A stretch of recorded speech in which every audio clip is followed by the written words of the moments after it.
hello, hello. Hello. Okay. Give me 1 second to make sure everything's functioning as it should. And it is. Today we begin Case 5. I made sure it was properly set up today. I made sure it was properly set up so I could do the dramatic transition. I checked beforehand. Yeah, we are starting Case 5 today, Turnabout for the Ages. I honestly have no idea what's gonna happen in this case. Honestly, I thought defeating Blaze would be the big final thing. But I mean, we arrested the bitch last case, so... Also... the return of the little plushies! I had to completely remake them. His arm's look a little silly, but that's fine, he's supposed to look silly. I somehow completely lost my original Sebastian plushie. I have no clue where it went. Like, it's not on my computer anywhere. It's not on my iPad where I draw my stuff anywhere. It's nowhere to be found. I apparently deleted everything involving my little plushies, so I have to remake all of them if I want the little plushies for the streams, which is fine. But yeah, so you have the little Sebby plushie. He'll chill right there, right next to me. All right, let's begin.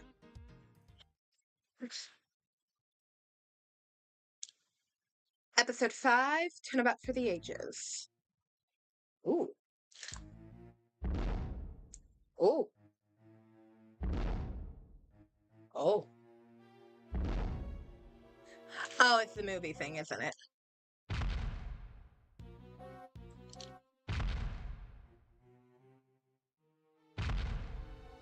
Oh, Jesus Christ, that's terrifying.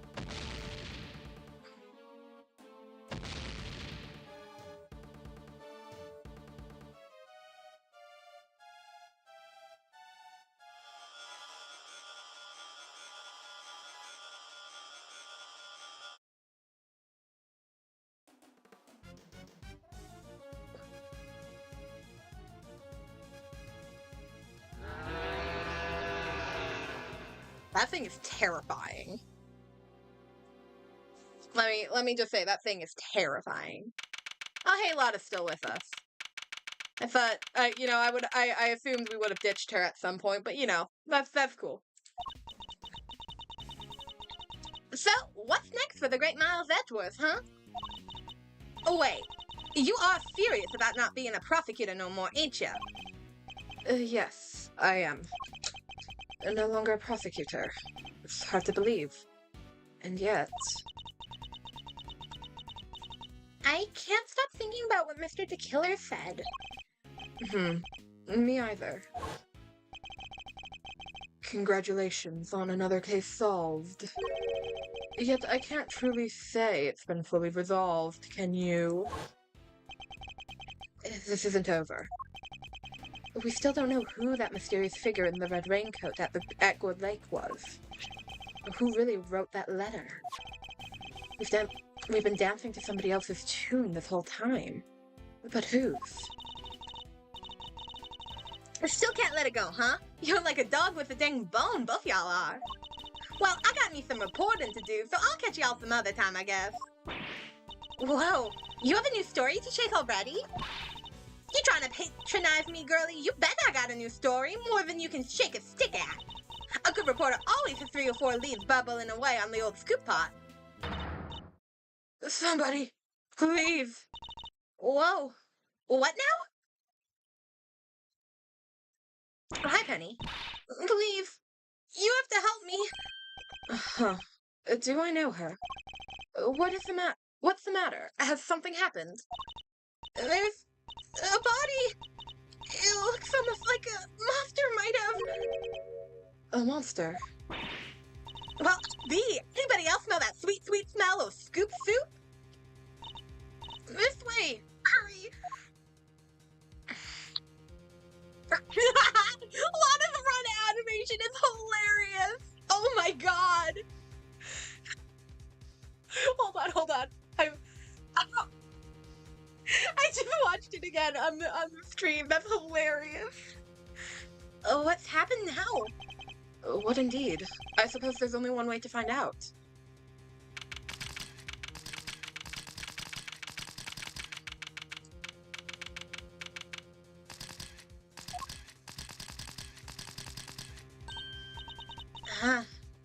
These look like... Yep, footprint. This right here's federal gold. Footprints. But how big would a creature have to be to leave prints like that? Mr. Edgeworth, look. Oh shit, dude, the president died. Oh god, what was his name? Fuck, what was his name? God, fucking damn it. That was like last year I played the first case. Fuck. Was it Wang? Was his name Wang? Shilong Lang. What is he doing here? Wait, the guy on the floor, that's... no. Hey, it was Wang. Okay, I was right. Dijong Wang, the president of Zhongfa. Oh, Lang's back. Oh god, what? All I remember about the voice I was doing for him is that it's like deep and gravelly, and it's a good thing I brought my tea. It's a good thing I brought tea. I need to get a furnace for my tea. So that I can just have a big bottle of tea when I'm streaming Ace Attorney. That actually might be a good idea. I should look into that. Agent Lang. Mr. Prosecutor. How'd you get here so quick? What's going on here? Huh? You don't think that's exactly what I'm trying to figure out myself? Oh, we can't blame him for being on edge, I suppose. The leader of his country is dead. Speaking of which... the body is lying inside one of the footprints. What on earth happened to him? Lana! Lana, chill, girl! Monster! A monster? What the heck else you want me to say, huh? Them's right there, monster prints, mister! That big old bat Tyrannosaurus, some stuff right through here! I ain't never been sure nothing! Taro, what? And I suppose you mean you are sure? This right here, the scoop to scoop up all other scoops and bury them 10 feet deep! Man trampled by giant monster! They'll lead with that and every people from here to Honolulu! Ridiculous. There's no such thing as monsters. Wait. Oh god. I really don't remember what voice I was doing for him. The honor is all mine, Mr. Edgeworth. I am Ding Zhong Wang. Your efforts on behalf of Zhongfa have not gone unnoticed. You averted something of a crisis. You're the assassin we've been looking for. In a sense, yes. A certain someone did indeed hire me to carry out a contract. And that contract did indeed specify that I was to assassinate President Wang. Did he finally manage to? You! Did you discover the body? Yes, that is... What are you doing, Agent Lang? Lang V says... Begin at the beginning, with the first person to arrive at the scene. Is that a new sprite he has? I don't remember him using that at all in the first game. Well, did you really just discover the body? Yes. Yes. Hey, go easy on her. Can't you see she's scared? I don't think he's in the mood to go easy on anybody. Nobody's getting it easy today. You have any idea who's lying dead over there? That's President Wang, the leader of Zhongfa. Hold it! Please, Agent Lang. You don't seem your usual self. In more ways than one, in fact. Oh god, Lang's voice is already hurting my throat. Hot, hot, hot, hot, hot. Ah! It's too hot. The tea's still too hot. It's been like 20 minutes. Ow. Just don't boil your tea till it's don't boil the water for your tea until it's rolling. It hurts. And it doesn't get cool easy. When we first met, you had more underlings than I could count. And you were known for your unrivaled arrest rate and your cool head under pressure. Now the underlings are gone, and you've forgotten the fundamentals of police work. Oh, what happened? Okay, no, the guys being gone is a little odd, yeah. But like Lang's motto always was arrest the first person you see. He did that like 8 times. Edgeworth, calm down. What did you just say? Shouldn't you be looking over the scene instead of accusing the first person you run into? Or is it me who's forgotten the fundamentals? Edgeworth is feeling sassy today. I don't need you to tell me how to do my job. I was just about to get started. Oh, good. That seems to have calmed him down a little. We should take a look around too, Mr. Edgeworth. Yes, I think we should. I mean, regardless of the fact that I am no longer a prosecutor and should not be on the crime scene at all. At least until the police arrive. I'm not strictly supposed to conduct investigations anymore. Don't nobody need to do no looking around. I told y'all who did it. It was a Tyrannosaurus, or my name ain't a lot of heart. Wait. Not who did it. Who did this? What did it? Yeah, that. Are you quite finished? We have an investigation to be getting on with. Step aside, please. You can't order me around no more, mister. You step out of my danged way, more like it. Y'all messing with this here scoop of mine, and there's the hat to pay, and then some. Excuse me.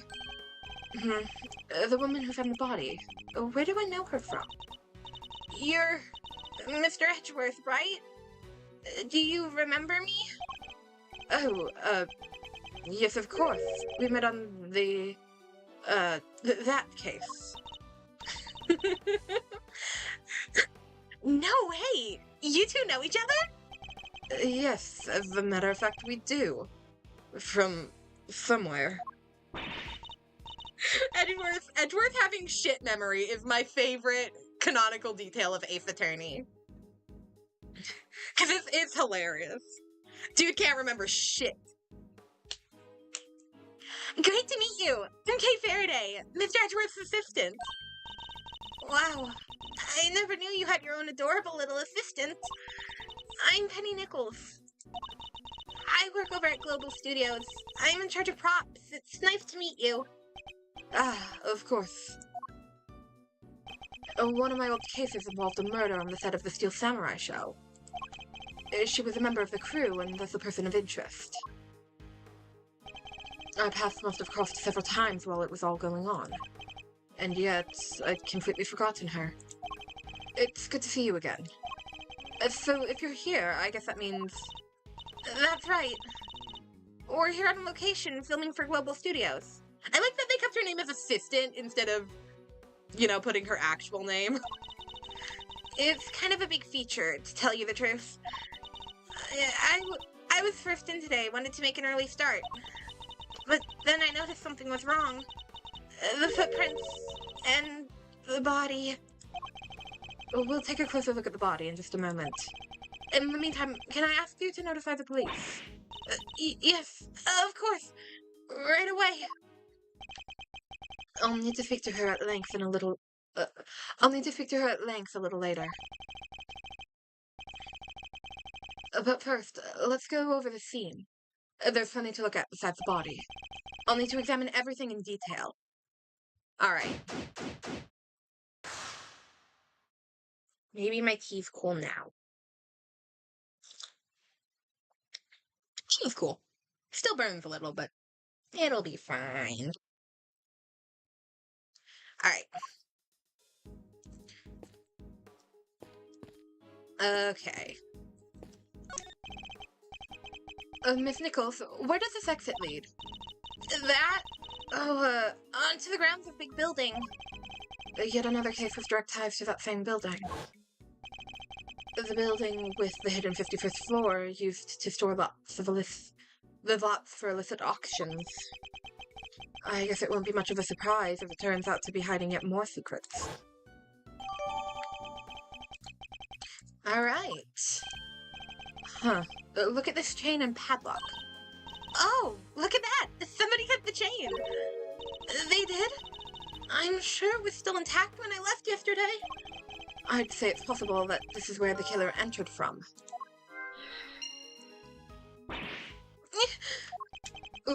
What's the matter now? Look at that huge dent! How'd that get there?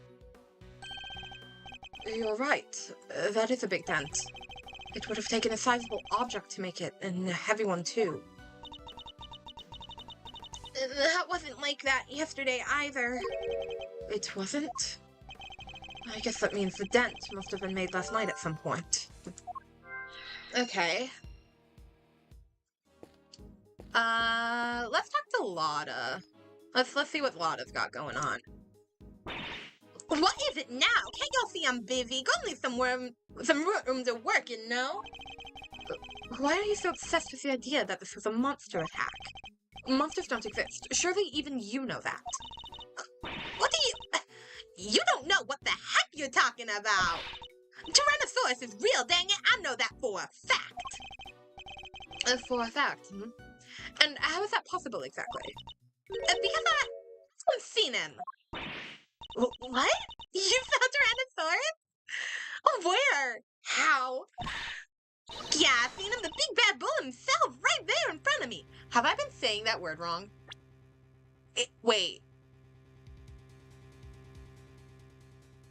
how do you spell Tyrannosaurus? Wait, hold on, I have to Google that. Wait, I've been reading that as Tyrannosaurus, because it looks like Tyrannosaurus. Is that not Tyrannosaurus? You have not missed all too much yet. We just found we found the body of President Wang. And now we're looking around the scene. How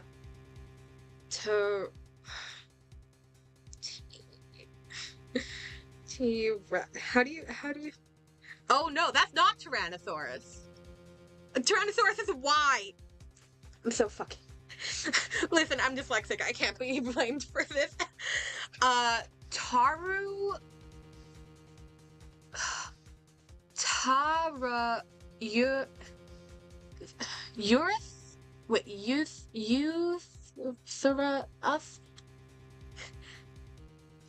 Okay, so that's Saurus.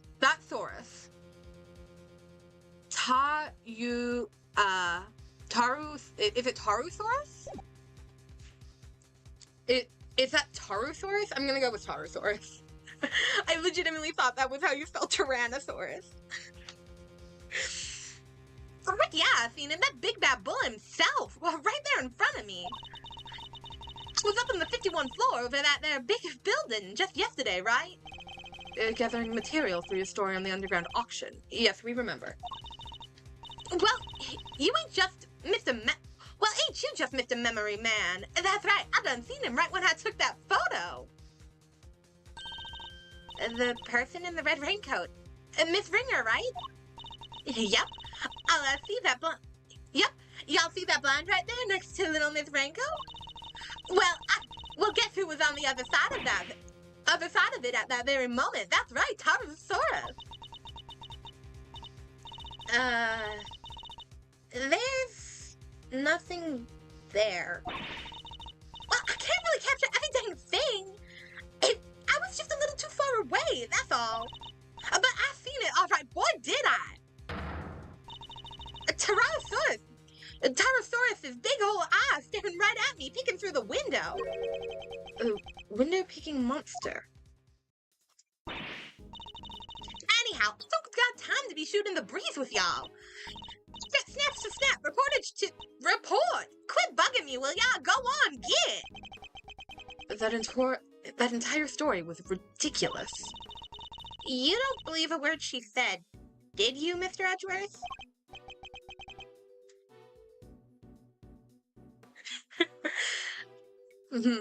Is it that obvious? To be fair, I also don't believe what she said. This thing in front of the trailer here, it looks like a monster costume. What? That's a costume? You're sure the creature that made these huge footprints didn't just shrink or something? Perhaps I didn't make myself clear. The thing in front of the trailer here, it looks like a monster costume. A costume.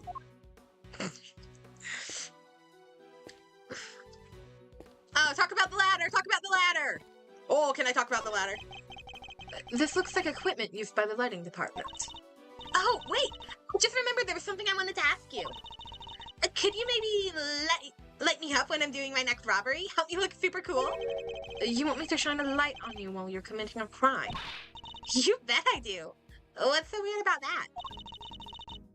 What's the point of me doing my great theming in the dark? The folks in the cheap seats won't be able to see a thing. Oh, wait. You're imagining you'll be committing this robbery in front of an audience? Oh, I love Kay. Alright, talk to Penny, look at the body. Which first? Let's talk to Penny. I'm sorry I got a little upset before. Finding the body. You were working here alone. That's right. I came before everyone else so I could get everything ready. But as soon as I walked through the gate, I saw the footprints. Monster prints first thing in the morning? That must have been a real shock. It was... They weren't there when I left yesterday evening, I'm sure of it. So the footprints must have appeared late last night. At first glance, I thought maybe they were part of the set. But then I got closer and I saw that somebody was lying in the middle of one of them. You didn't notice until you were right up close. Yeah, my eyesight just seems to be getting worse and worse lately. I think I need new glasses. I didn't notice it was a body until I was right by it, which is why I got so shocked and ran away. That must be when we bumped into her. Okay, the movie shoot. So, you're shooting a movie? It wouldn't happen to be a Steel Samurai movie, would it? Edgeworth, not everything can be Steel Samurai. Nope. Oh. This one's a creature feature. You know, the Pterosaurus movies, right? I'm afraid not. You'll have to forgive Mr. Edgeworth. He only cares about the Steel Samurai. That's not... Hey, that's alright. Not everyone's a fan. But they soon will be.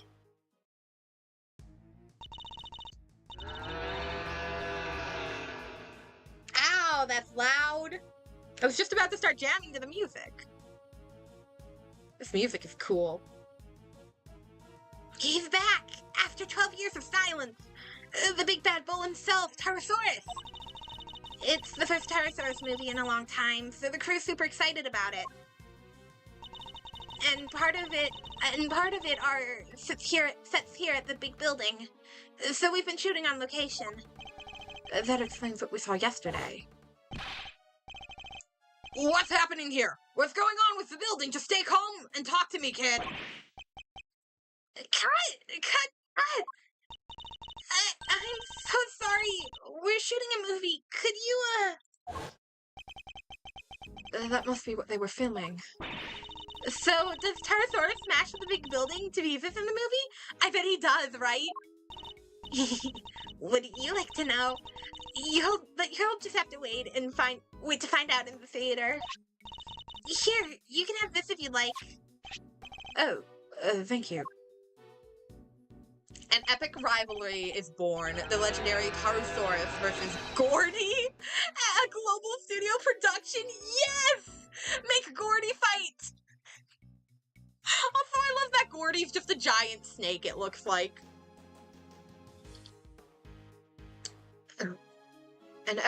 An epic rivalry is born. Pterosaurus versus Gordy. Gordy? Uh-huh. That's right. It's not just Pterosaurus on his own this time around. He has an arch nemesis. You know Gordy, right? The monster from Gord Lake? Oh, yeah. Wasn't everyone talking about that a couple years back? The mysterious creature in the lake. It showed up in that one couple's photo. Not only were people talking about it, it played a major part in one of my cases. Edgeworth, I believe you're marketing that case a little wrong. It wasn't one of your cases. It was you on trial for murder. Not a name I'm too wild about hearing again. The director's fascinated by the stories, which is how Gordy wound up in the movie. A little behind the times, but better late than never, I suppose. Just wait till you see those two legends tearing into each other on the big screen. Alright. The front gate. I think we need to learn a little more about the security situation here on set. Miss Nichols, is the set kept locked overnight? Yeah, we use one of these. A combination lock, huh? So anyone who knows the code can get in and out? And was the lock in place when you arrived this morning? Yep. Everything was locked up tight when I got here.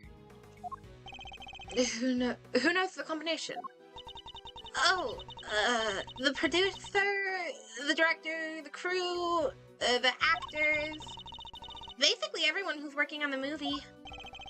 So any member of the cast or crew could have opened the lock and entered. It is basically King Kong versus Godzilla. Ah! Let me rebind. Escape to closing menus. Let's talk to Lang. Hey, buddy. Oh wait, that is not Edgeworth. So, Mr. Prosecutor, we meet again. Yes, we saw you at the detention center the other day, too. You had some business to take care of, I take it, Agent Long? You could say that. Nothing that needs to concern you, though. You really have a habit of showing up in the wrong place at the wrong time. You're a bad penny, a bad omen, a bad smell all rolled into one. Just stay out of my way, okay? We've got a president to avenge. Fair. Why are you here? You were already at the scene when we got here. Why? What were you doing in the area? What am I, a suspect? You might be. Well, look, I heard a scream and I came running, okay? Guess it was our friend from the crew. I came in from the gate over there. Somebody already got rid of the lock for me. Not completely. I can still see it on the floor there. Perhaps I should take a closer look. I already did. When I got here, I saw the movie girl running out the other gate. Okay. In other words, he arrived right around the same time we did. So you had business here at the big building? Something like that. A date with destiny, let's call it. He was similarly enigmatic when we saw him at the detention center. Let me guess. You're a huge Creature Feature fan, so you can see them filming the Tyrannosaurus movie. Creature Features? What do you think I am? I'm not the type of person who thinks a creature might have done this, I hope. President Wayne. I'm sorry about the President. You have my deepest condolences. Considering he faked an assassination attempt on himself, I don't think he was all that great. Thanks. He was a great man. Zhang Fa will be lost without him. You and he were close, correct?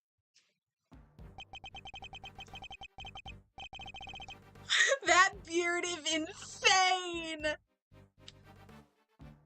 It all started when he hired my father. That was our big break.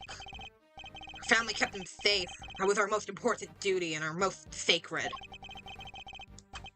He gave my father medal after medal. They had to come up with new ones just for him.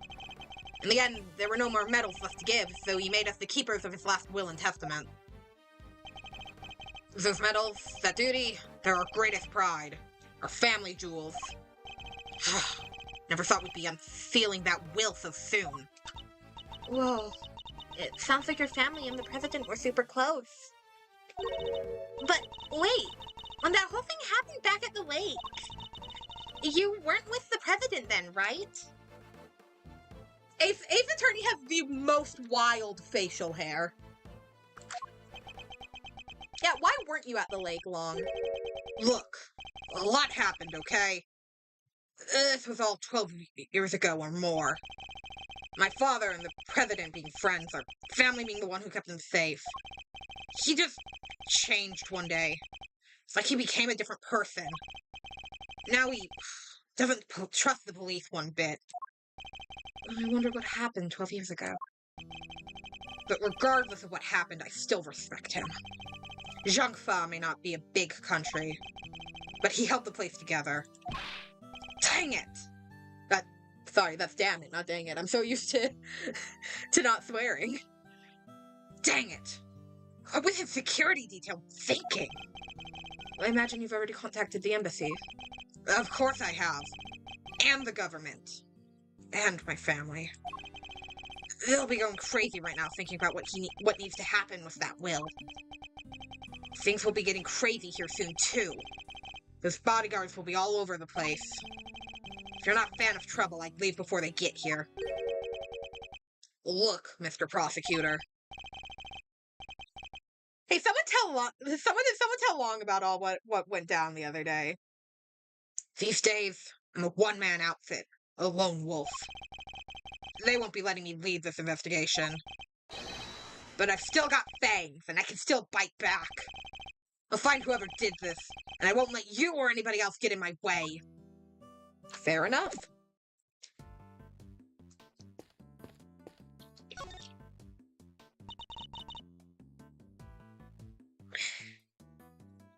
It really is him, huh? It certainly appears to be. It's the same man we met only a few days ago. So this time, the president really did get assassinated. If that's what happened, the assassin certainly chose an attention-grabbing method. I must scour the scene and inspect anything that catches my attention. I want to start with the horn. Huh? What's this white thing here? Oh, wait! It's the bone! Does that mean 2 murders? It looks more like a horn than a bone to me. Don't we have a piece of evidence that might tell us whose horn this might be? Okay. What's that yellow shit on his jacket? No obvious wounds, but he's definitely not breathing. So it really was a monster. Trampled by a giant creature? That's impossible. Huh? There's something stuck to the front of his clothes there. Yes, speckles of a yellow substance? I bet it's monster drool. Yeah, that must be it. Please, Kay, can you at least try to be sensible? We'll need forensics to tell us what it might be. Alright, that looks to be pretty much everything the body can tell us for now. I'd better note it all down. You know, he's for being crushed by a monster, he's fairly intact. The body's surrounded by a piece of smashed up concrete. Yes, they look to have been thrown clear when the ground was broken. Pew! Sent flying by the mighty impact of a giant creature's foot. Sure, assuming this was the work of a giant creature. Just look at that shape. I know a hoof when I see one. There's only one thing that can possibly be. There's only one thing that can possibly be the footprint of an enormous, terrifying beast. And it's not just one. There's 3. But you know that's impossible, don't you? You know that monsters aren't real. Sure, I probably know that somewhere deep down, but it's way more fun to believe they are. Our job is to pursue the truth, Kay, not to believe what feels most fun in the moment. Alright, I think that's everything. Deuce? Could this be related to the evidence somehow? It would be related to the feature flyer. This could be one of Taurosaurus's horns, couldn't it? You're right, it totally could. Maybe it's part of a prop from the movie? If it is, it must be from something pretty big, judging by the size. Except it's also definitely not from the same creature that made this footprint, because that would be a wild size difference between Pterosaurus's horns and his feet, and also his horns are not that tiny. What's it doing on the ground here? We should ask one of the crew. Maybe they'll know. Okay, hey, hello? My keyboard just completely stopped for a minute. A broken horn. This horn, do you recognize it? Uh-huh. Oh, that's part of one of Pterosaurus's horns. It's from a model we use for promotional stuff. Where did you find it? On the ground near the side entrance. That's weird. We keep a replica of Pterosaurus's head up on the roof of the trailer over there. And it's quite large, I assume. Oh, yeah. Well, not as big as the real thing, obviously, but it's still pretty big. It's just up there. See it? Oh, and it is missing part of his horn. Right there. That really is big. There's a bunch of really cool stuff around here, huh? I guess there is. It's all for making the movie. The costumes, the equipment, everything. Treasure, apparently. Here, I'm in heaven right here. Some of this equipment could be related to the murder, too. I'd better look it all over carefully.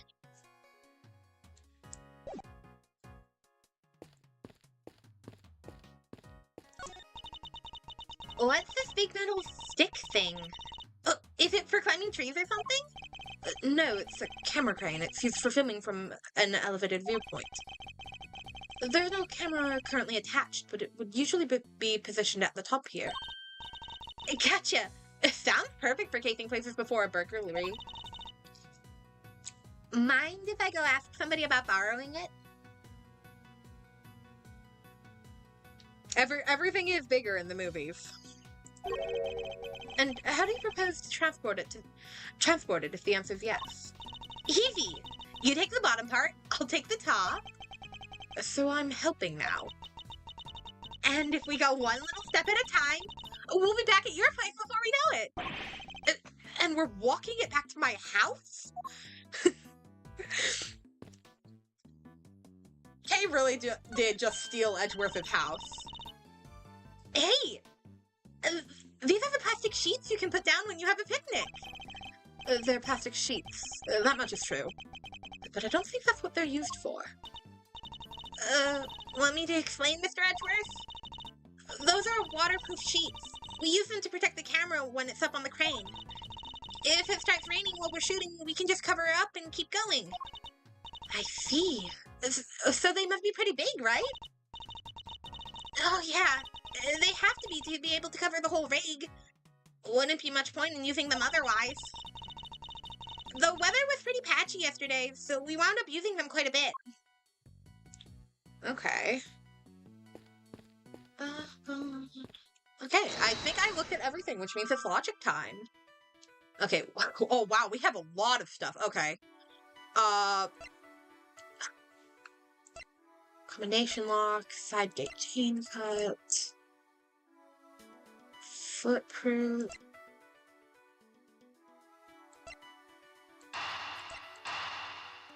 Okay, I think the broken horn and dented fence are connected.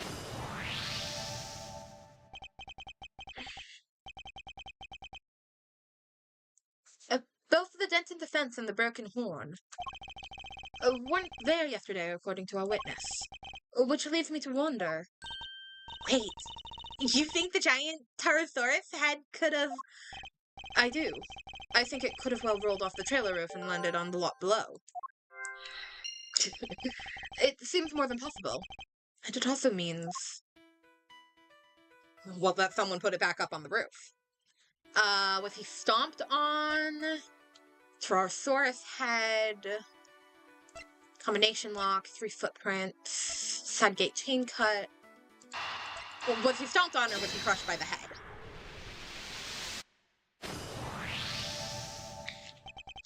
There's no sign of a murder weapon anywhere. Oh, yeah. There isn't.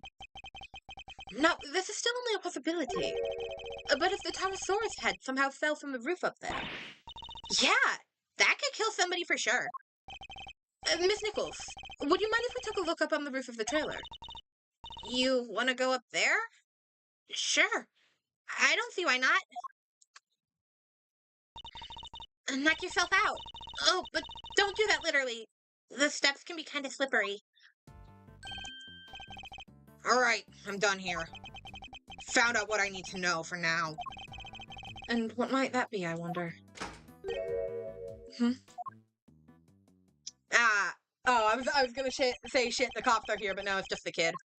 Hello, small child.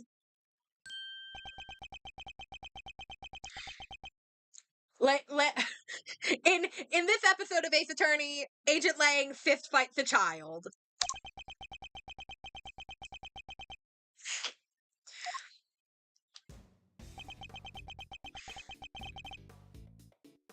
Move, old man. What did you say to me? You need to learn some manners, kid. Oh, I hate the drinking noises. Oh, I hate the drinking noises. Ugh. Also, I'm lactose intolerant, so I cannot imagine just chugging a gallon of milk like that, because, that would not turn out well for anyone involved. No, you need to learn when you're in the way. Quit whining and get out of here. What the?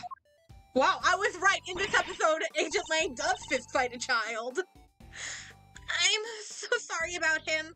Sean, apologize to the nice man.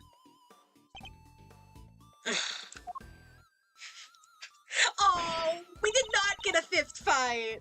One of these times, Agent Lang is just gonna fist fight someone. Come on, Sean. You know you can't speak to people like that. Whatever. Who the heck was he? A policeman. That's who? Why would you antagonize him like that? I thought there was gonna be trouble for a second there. Me too, Kay. Me too. I don't think I've ever seen anybody stand up to Agent Long like that. Oh, let me introduce you all. Everybody, this is Sean Fenn. He's the star of the movie we're making. The star? This little boy. Yeah, no, Sean would be an iPad kid, wouldn't he? Cause I think, like, Kay and Sebastian would be Gen Z, which means Sean would be, like, Gen Alpha, which means he would probably be an iPad kid.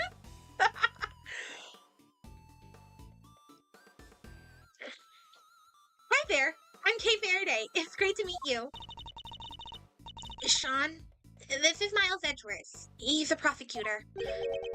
A prosecutor? That's right, and a pretty famous one at that. If he's a prosecutor, where's his badge? Ugh. He certainly doesn't pull any punches. I mean, Edgeworth doesn't normally wear his badge, so he's just not wearing it. Oh, hey. You may not want to get too close, Sean.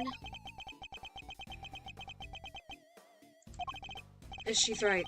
It's no sight for a child. Says the man who said a dead body as a child. No, but it does make sense that Edgeworth is like, we should not let the kid see the body. But he's involved in all this nonetheless. I'll need to speak with him. Ooh, in this episode of Ace Attorney, Edgeworth fist fights a child. Actually, would you mind coming up there with us? Oh, sure. After you.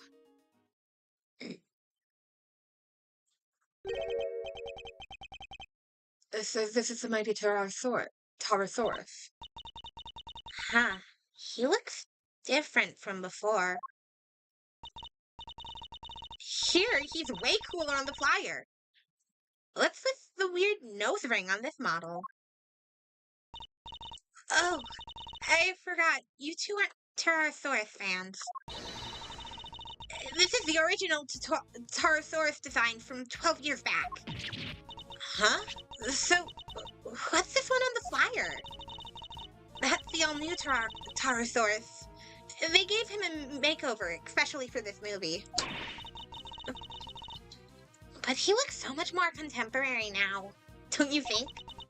A makeover? He's totally different! And this one, it's just... a cow. Well, he is just a cow. Or at least he was originally based on a cow. He's a Moorosity. Monstrosity? Yeah. The cow. Man's best friend. Reimagined as a terrifying monster. I don't think I've ever heard cows referred to as the man's best friend. It totally makes you think about our whole relationship with nature, right? That was the original concept. I think the concept might be a little lost on me. Me too, I'm afraid. I must scour the scene and inspect anything that catches my attention. Okay, let's start with Pterosaurus. The model was made for promotional events, stuff like that. So people would remember the old Pterosaurus and then realize this was a reboot. Yeah, he does look different. People might not get it otherwise. And just as we thought, his one is broken. So, the model is what killed the president? Yeah, dogs are usually referred to as man's best friend, not cows. Excuse me. I think it's a distinct possibility, but there's one thing I don't quite understand. Oh, what's that? Miss Nichols, the model looks very heavy. How do you move it around? Oh, it comes apart. If you know the trick, it's not so hard. But I guess if you didn't, you might struggle to figure it out. If you happen to not be a member of the cast or crew, for example. Once it's in pieces, could a person move it? Oh, yeah. Even I could. Maybe not very fast, but I could. Alright. I'm sure I remember that face from somewhere. Hey, Mr. Edgeworth. I know this cow. Funny, I was just thinking the exact same thing. We know it from the president's plane, of course. And from the auction. So, President Wang's plushie was a soft toy version of the original Tatarosaurus. Tatarosaurus. I'm still not sure how you pronounce that name. Can this really just be a coincidence? Hey, we remembered to keep the plushie data in our inventory. It's a wooden table, sadly collapsed. Parts of it are badly scorched. That's weird. The head should be on that table. But the legs are broken. Guess Tyrannosaurus isn't going back on there now. The scorch marks look particularly bad where the leg snapped off. I think there might have been a fire up here. Do you think that's what happened to the legs? Yes, and when the fire had burned through the legs, the table would have collapsed, and the head would have fallen onto the ground below. You're right. The fire caused the head to fall. Indeed. And I also happen to have an idea about how the fire may have started. Those cans of paint thinner by the heater are pretty flammable. Not a great place to keep them. You're right. I'm sorry. I'll make sure somebody moves them. Oh no! Our table! It's broken! But the stove didn't get used yesterday. Not while I was here, anyway. Which makes the question of what could have started the fire all the more interesting.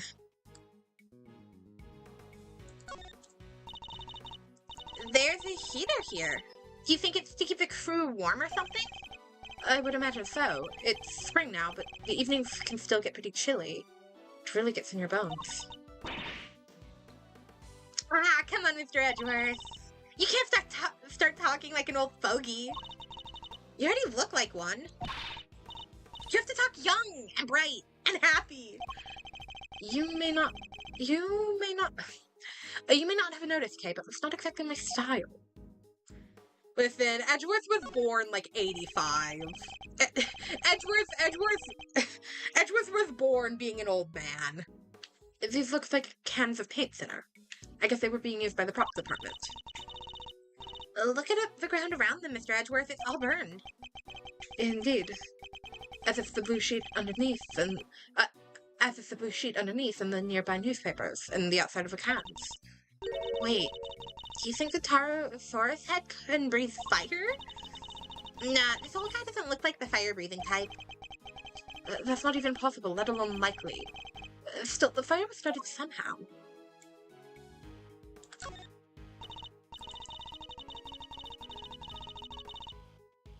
Yeah, I think I could probably throw that little baby over my shoulder and carry it out of here. You're not thinking of stealing it, are you, Kay? No, I was just thinking I could just carry it around with me. Then every time you shout objection, I can light you up with it and make you look super cool. Yeah, I can picture it now. You look amazing. Well, do I get the job? When do I start? Hopefully never. Cool. That looks like everything. Alright. Hey, Sean.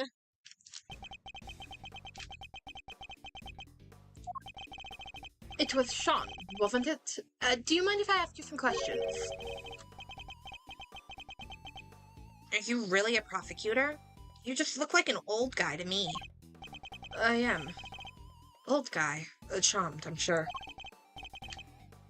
Hatch first. Then we talk. I don't have my badge right now. Then how do you expect people to believe you're a prosecutor? Ugh. Phew. He's not the friendliest, huh? You want me to try talking to him? Oh, why not? I doubt it can hurt. I never was good with children. Sean said. So, you're an actor, right, Sean? Yeah. So what? That's amazing. You're so cool. It's not that big of a deal. His approach seems to be having an effect. So, those horns of yours. Yeah? What about them? Oh, those? The makeup department made them. The character he plays has special psychic link with Tarosaurus.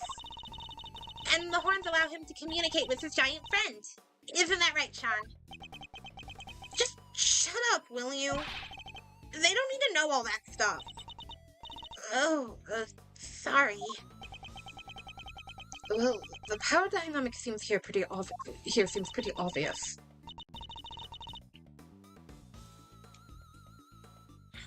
Still, that's kind of amazing, huh? The lead character in a movie?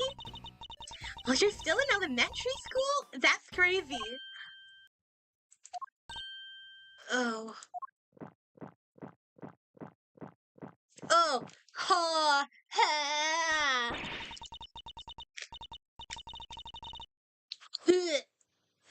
The drinking noises are horrid. Sean's actually 13. He just looks a little younger. What? Look at him. He's so little and cute. And the backpack, I just thought. The backpack's part of his costume. He's playing a role, remember? Yeah, I guess he is, huh? But he is kind of small, you have to admit. Okay, be nice. Oh, we try not to talk about that too much in front of him. Oh, but behind his back, that's completely fine. We can talk about how tiny he is behind his back. I said stop telling people stuff they don't need to know! I'm sorry. So it's all part of the role, except the carton of milk, maybe? President Wang. The dead guy. That's the president, right? Yeah. You knew him? A little. I met him once. He's meeting with presidents now? That was a real piece of work. Hey, you can't say that. It's not nice. What was so bad about him anyway? Huh? Don't want to talk about it? Fine, I guess. Oh, President Wang was working with us on the movie. Working with you? How exactly? He had a part. Just a cameo, nothing big. So he came to look around the set one time. That would have been when Sean met him. Why put the president in your movie? We heard he was a huge fan of the original Pterosaurus. So the studio offered him a little role. They figured it would be good PR. The last thing I need is amateurs on my set. I told you before, Sean, you can't talk about people like that. I told you to shut your mouth. I guess he's none too thrilled about the idea of performing alongside non-professionals. Kid sounds kind of like an ass.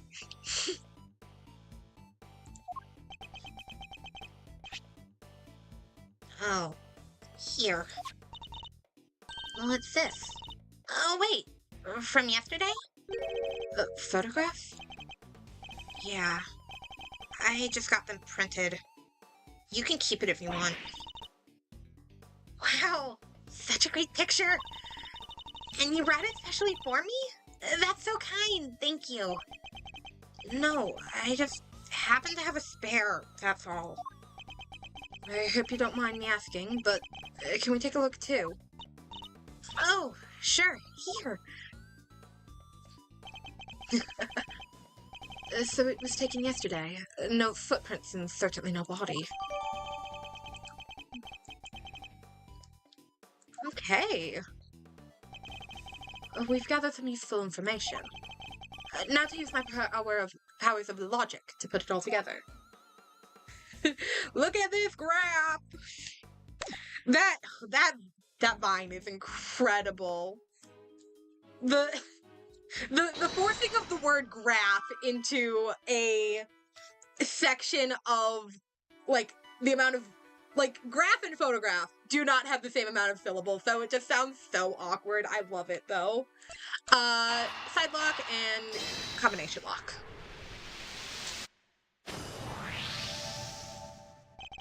The combination lock in the gate leading to the plaza was intact when Miss Nichols arrived.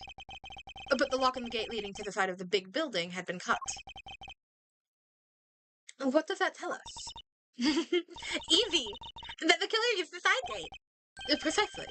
And it tells us something else important, too. Namely, that our culprit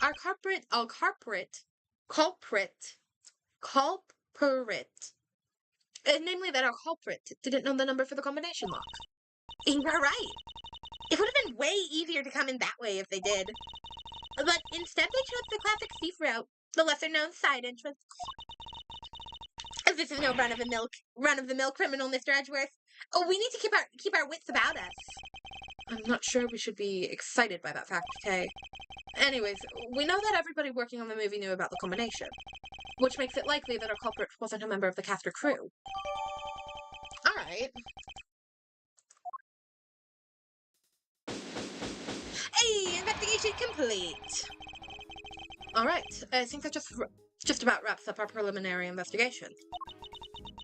So he was killed by... yes, by falling Pterosaurus head. At least it seems like the most likely explanation for now. It came down right on top of him, huh?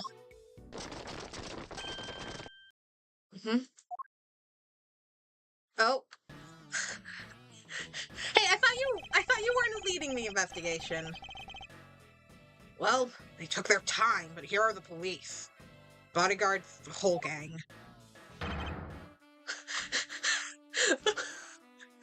Mr. President!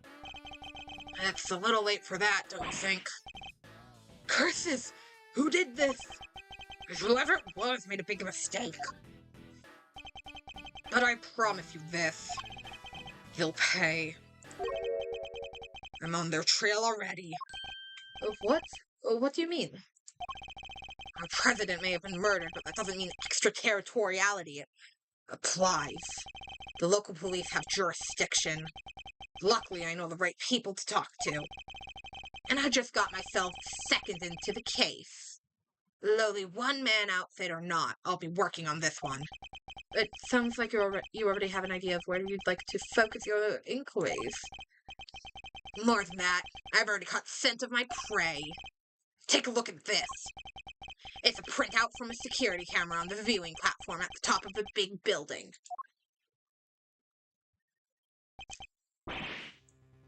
Verity! Girl, what did you do? It's pointed on the elevator that led onto the roof, so it records everybody who goes up there. And in this particular case, it recorded the president and his murderer. Clear as day. What was Judge Gavel doing there? He's saying he suspects her of the murder. Mr. Hendreworth, I entrust my offering to the goddess. To you. So that you may use it to call her final judgment onto, I think, the best. But murder goes against everything she believes in. Yeah, no, I mean, it sounds fairly out of character for her to murder someone. Agent Lang, perhaps you could explain your thinking on the matter a little further.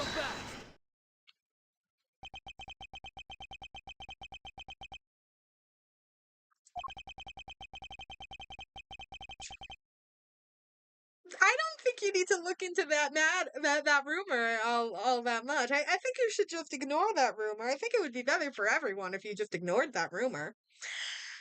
I heard a little rumor while I was over at the big building. It's about you, Edgeworth. You're not a prosecutor anymore, are you?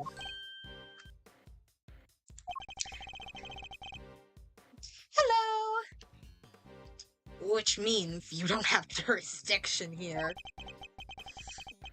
But you want to cross-examine me while I explain my thinking.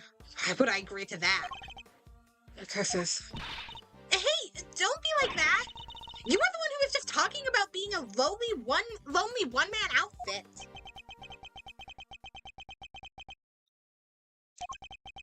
You know what? Maybe it should be you explaining your thinking than me. How come, even though you're not a prosecutor, you're still sticking your nose into this case? It's a valid question. Why am I still here? Wait, I can go home. I don't have to stay here. Perhaps I can clarify that with a question of my own, Agent Long. Why are you so desperate to catch the person who murdered President Wang? Because above all else, you're an investigator, correct? I am desperate to catch a certain somebody myself. A person who orchestrated a murder at the big building yesterday. A person who put Kay's freedom in jeopardy, who put her in grave danger. That person is out there somewhere, right now, lurking in the shadows, laughing. And until I uncover the truth and make that person pay, it doesn't matter if I'm a prosecutor anymore. I'll keep fighting. Find the truth. And don't give up until you do. That's a rule I live by.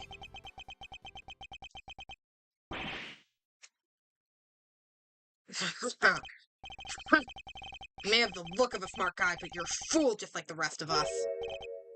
A fool? How dare you? Edgeworth is ready to throw hands. That's just what I needed to hear.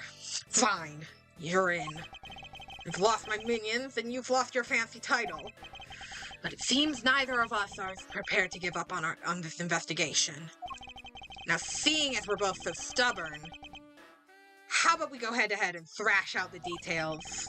I'd be honored. But be warned, I won't be going easy on you. I have an assassin to catch. Not even you're going to get in the way of that. Of course. I would expect no less. Let me show you the truth I tore from this case with my bare fangs. Alright. Why I suspect Gavel. Alright. So this judge friend of yours met the president up on the roof. Okay, I wouldn't say she's our friend. I mean, she's my wife, but like, her and Edgeworth aren't really friends. They just work together to put Hank in prison. Which, I mean, that's a common goal we can all agree with, is putting Hank in prison.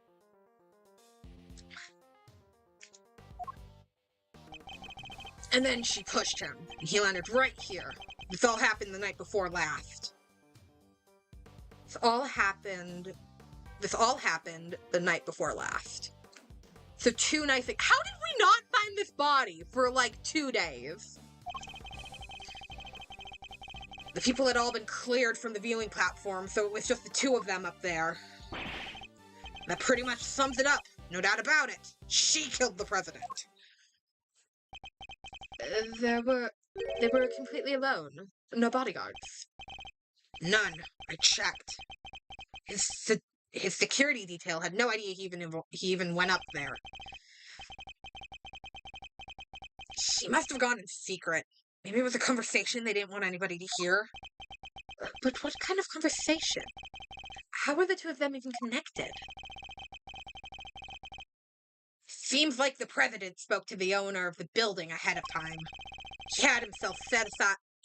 He had him set aside the viewing platform just for the 2 of them. And it was the president asking. I guess the guy wasn't about to refuse. So, the last person to see the president alive really could have been... Yep. Gavel. Didn't you say her name was... her? His argument certainly isn't completely without merit, but I noticed at least one glaring hole in his reasoning. That's where I need to focus my counterattack. Okay. Well, I suspect Gavel. Alright, so this judge friend of yours met the president up on the roof, correct? Then she pushed him, and he landed right here. All this happened the night before last. The people had all been cleared from the viewing platform, so it's just the 2 of them up there. And that pretty much sums it up, no doubt about it. She killed the president. Okay, I think I'm just gonna press all. Hold it! Because there's only 4, and... How can you say for certain the 2 really met? So the plan is to come in swinging, huh? I've seen worse approaches. Dominate the battlefield. Counter your opponent's every move. It's a tried and tested strategy. And not what I was intending at all. But this battle has barely even begun, Mr. Prosecutor. So shut up and buckle in. Alright. Buckling in. Hold it! The night before last. How can you be so sure of that? Huh. If not sure, take another look. As many as you need. No, the music should still be playing. Wait. The music is playing, right?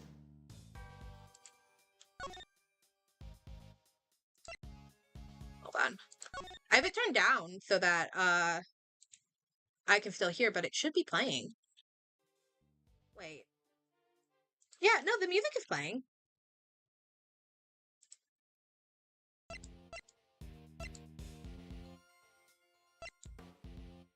I just have it turned down a little so that, I can still be heard clearly.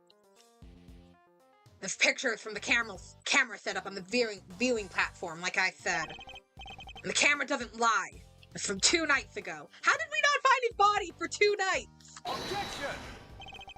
You have a picture of them both entering the rooftop area. But nothing from after that point, I assume. No. There's only 1 camera and it's pointed at the elevator. Did you see Verity leave? You can't see the viewing platform itself. Still. This is when the murder happened, I'm sure of it. If the president really was killed 2 nights ago, then his body would have been here in the lot the whole time. Taking a little moment there, Mr. Prosecutor. Well, save it. I'm not done explaining. Not even close.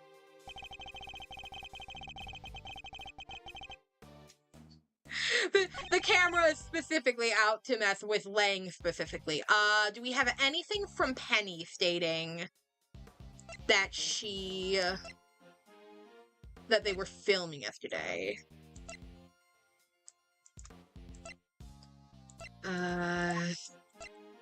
Photo taken yesterday. Objection! Nice and simple, right out the gate. Shilong Lang, a former star agent of Interpol. How the mighty have fallen.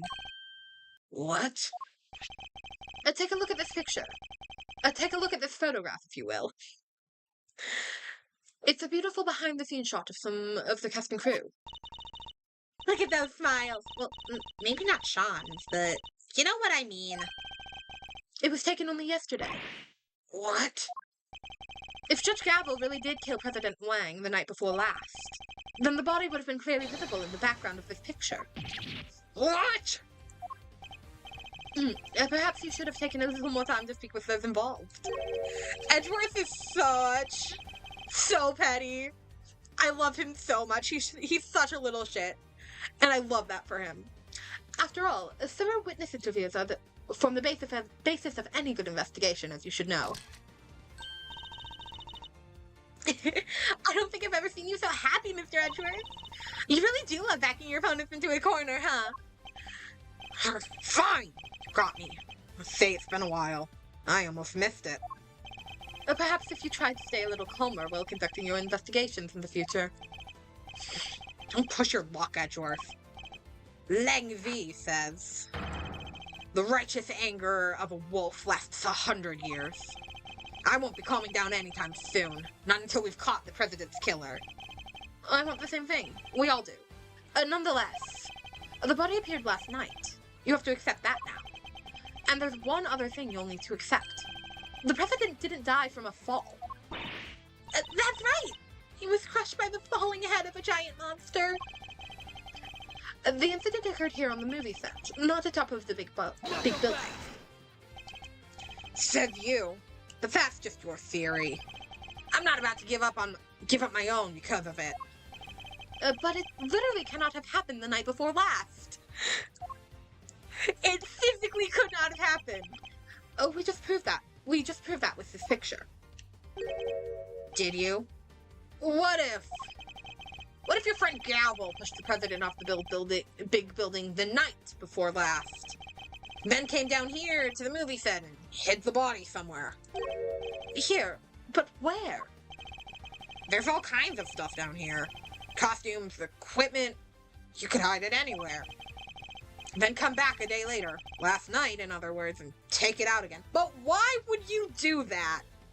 Why would you unhide your, why would you murder someone and then unhide the body? How does that serve anyone? We just need to check the lot for trace evidence. We'll soon find where she put it. There won't be any need for that. What? This piece of evidence proves that Judge Gavel can't fit in the body.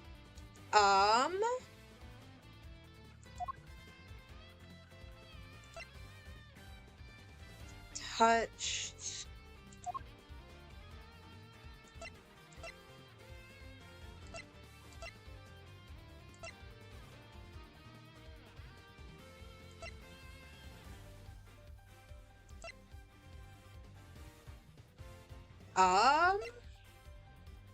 This piece of evidence proves that Judge Gavel can't have it in the body. What proves that she didn't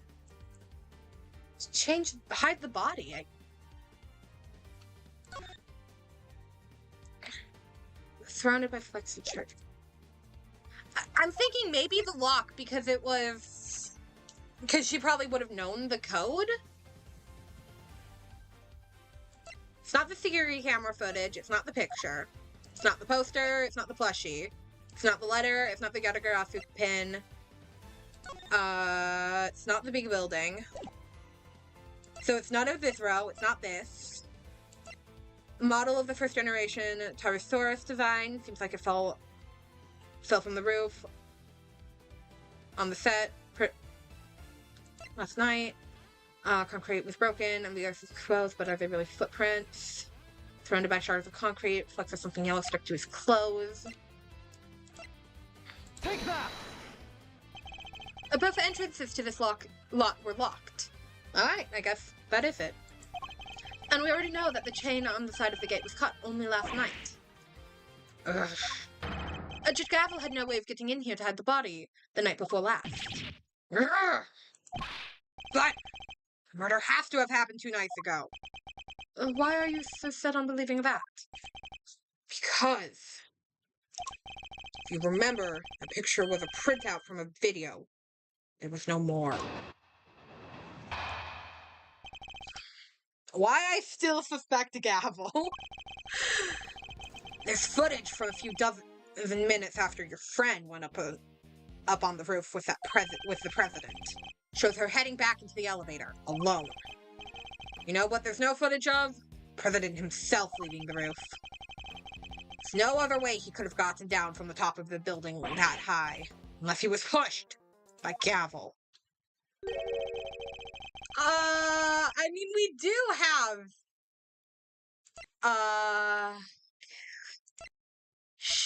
yeah, site of the underground auctions. We have proof that he can get out other ways. You're saying the president was never observed returning from the viewing platform? Yeah. The camera was pointed at the elevator door the whole time. If anybody else had come up or down, it would have been on the tape. In other words, the presence of the camera ensured that nobody could have left unnoticed. I see. That's not good news for Judge Gavel. Vanishing from a rooftop hundreds of feet in the air? Yeah, that's a tricky one, all right. Indeed. Even the Yatagarasu suit can't actually fly. Well, not yet, anyhow. Just need a little more practice. Please don't tell me you think you can learn, okay? Don't jump off things. Okay. Does he have a statement that directly says, like, couldn't have gotten down any other way? I think, shows her heading back into the elevator alone. You know what, there's no footage of the president himself leaving that roof. There's no other way he could have gotten down from the top of the building that high, unless he was pushed by Gavel. Okay, so it's this statement. I'm going to press it, but I think we just present the big building. And what if there was another way he could have gotten down? He was 50 stories up. Don't be ridiculous. 51 stories? He was 51 stories up! The elevator was the only way down. It's that simple. I want to take my theory apart. You'll need some sharper tools than this. Yeah, no, Kay, you already fell once. You don't need to fall again. There really have been no other way of leaving the viewing platform. Well, Mr. Prosecutor, are you about convinced? There's no other way the president came to be lying here.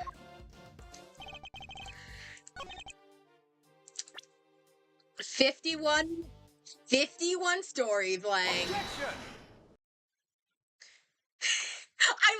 I love this Bright of Edgeworth is. He's so sassy. Actually, there was another way. Apart from the elevator? What do you mean? You're not about to tell me he flew. He didn't need to. It was much simpler than that. Assuming the president knew what we know, of course. Namely, that the big building has a hidden 51st floor. What? That's right. A hidden floor. With a hidden entrance on the rooftop. If he left that way, he wouldn't have needed to ride the elevator. What? But you said it was hidden, right? That it was a secret. How would the president even know about it? It's an interesting question, and one I don't have an answer to just yet. For now, it's just a theory. A game theory. So, what are we talking about exactly? What's this hidden floor of yours? Sounds like the kind of place your little ninja friend would happily spend time in. No! I hate it there! Don't make me go back! Unfortunately, Kay's memories of it are far from happy. There's a secret storeroom up there where they keep lots for an underground auction. The whole sword scheme was uncovered just yesterday. An underground auction? What the heck are you trying to say? The president Wang was involved somehow? I don't have any proof, but I certainly think it's a possibility. Yeah. Based on what we've seen of him, he totally seems the type. Ow! Ooh, that hurt my throat. That was a mistake. Never howl. It's always a mistake.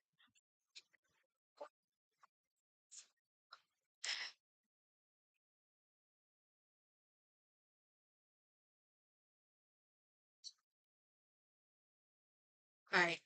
I needed a drink of water. I'm out of tea. I drank all my tea before we even really got to much of Lang. Because it was getting cold. And cold tea is bad.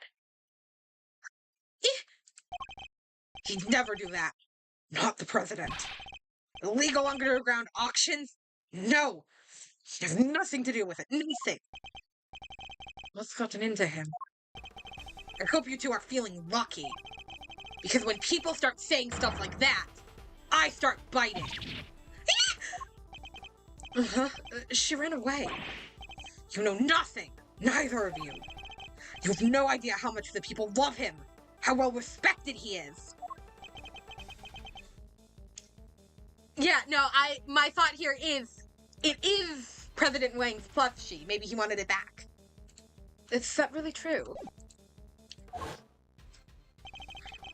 I guess we know what lurks behind that seemingly respectable public face. But the people of Zhongfa clearly don't. I wonder if I should tell him the truth about his beloved president. No. What good would it do? It would only upset him more. Forgive me, Agent Lang. I didn't mean to upset you. We spoke out of turn, both of us. I can only apologize. Apology accepted. And reciprocated. I'm sorry. I got carried away. It's alright. It's alright, Kay. You can come out now. Sorry. It's fine. It's not you I'm upset with. It's the animal who killed the president. Well, ain't you just a figure of a man? All patriotic and such. Gotta tip your hat to that sort of thing. What are you talking about? Lotta, I have played the original trilogy. Not on stream. I'm planning on playing the original trilogy on stream, but I have played the games myself in the past. Yeah, so I have played them. I intend to play them on stream after I wrap up Investigations. What are you talking about? Well, I got good news for you, Mr. Patriot. Real good news. What? Ain't no way in heck you found the president moseyed on downstairs via 51. Really? Who's hunkered down in that there storeroom the whole dang time? I feel like oranges. Godot is incredible. I love him. Of course. She would have already snuck in by that point. Unless the president is one of the people who was part of the auction and snuck down there. Investigations. I've been loving Investigations 2 so far. I think it might just be my favorite of the Ace Attorney games. Am I biased because I love Edgeworth and Sebastian and Kay? Yes. But I hold by the fact that I think it's my favorite so far.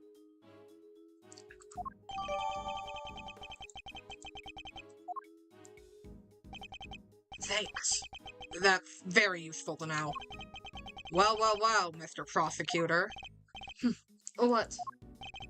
Guess my theory still stands, which means I'm not budging an inch. Nobody saw the president after he met with Gavel 2 nights ago. That's a fact. But it's also a fact that the body appeared only last night. How could the president have fallen from the roof 2 nights ago and only been found today? That seems a little slow as false go, wouldn't you say? Sure. There are questions that still need answering, I'll give you that. Then I guess there's only one thing we can both agree on. Oh yeah? What's that? The question of exactly what happened here yesterday. Will require further investigation. Yeah. I guess all we know for sure is that the body and the footprints appeared during the night. Uh-oh, the cops are here.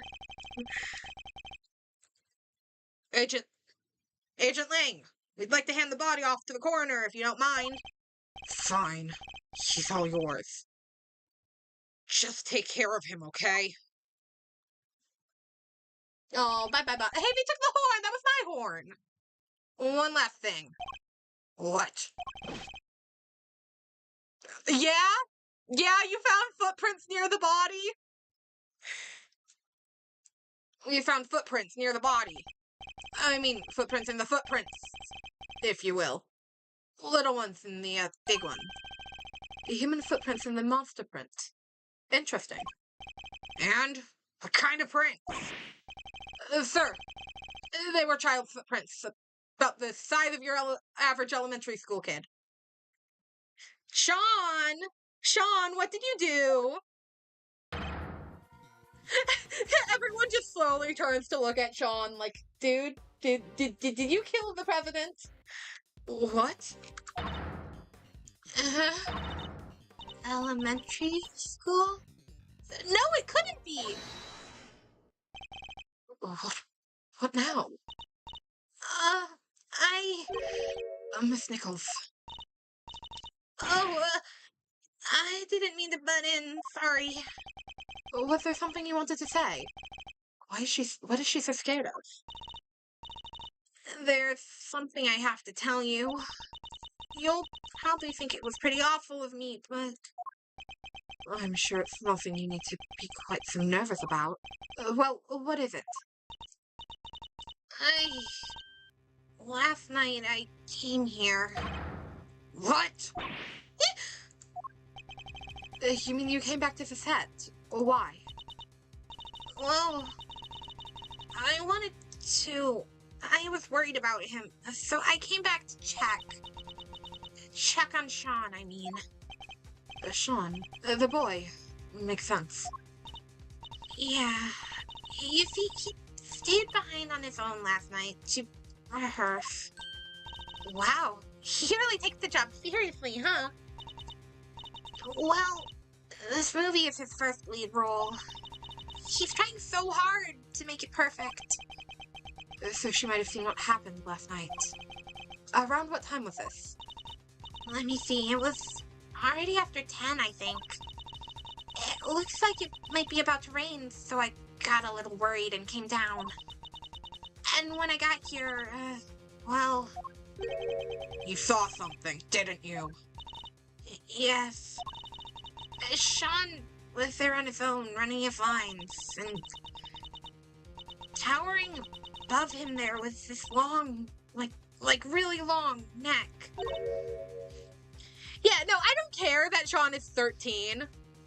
That is a child.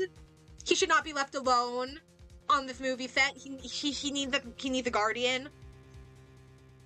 Neck? Yeah. Yes. With skin like an enormous worm. It was like a dinosaur. Woo! Wait! You mean it must be Gordy! Good old Gordy! You done gave me the slip last time you slapped me on the liver, but I got you now! What? Now Gordy's involved too? Wada! You were there when we proved that Gordy isn't real! Yeah, I think he might be. I was as surprised as you are. Although I guess Sean was practicing being a kid who can communicate with monsters. God dang, you're right! He could have been communicating for real with them little horn doohickeys on his. Right, but it seemed more like he was kind of looking up and talking right to him. It was like they were friends. It was pretty weird, right? Dang tootin', it's weird! Weirder than a mustache on a mule! Ooh, wait, is that fire in the window, or am I overanalyzing this? How could he cheat on his best monster pal like that? I fear movies and reality might be getting a little mixed up here. And you're absolutely certain that's what you saw? Oh, yes, but only for a moment. I was so shocked I just turned and ran. Well, how about that, Mr. Prosecutor? Another mysterious beast to contend with. Don't tell me you believe in this nonsense, Agent Long. The monsters angle.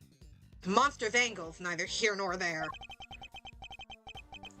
But I think we have a pretty good idea now who we need to speak to next. A young Mr. Fern. If he really was here last night. And then there's a good chance he saw something. My thoughts exactly. The prosecution calls Sean Frenton to the stand. I thought you hated prosecutors long. Sean ran off just a moment ago. What? We need to go after him. I still love Lana's run. It's so silly.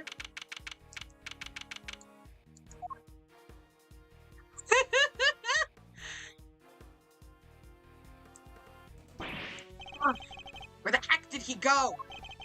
Maybe he just went home? You're right. They won't be doing any filming today after all. Sure.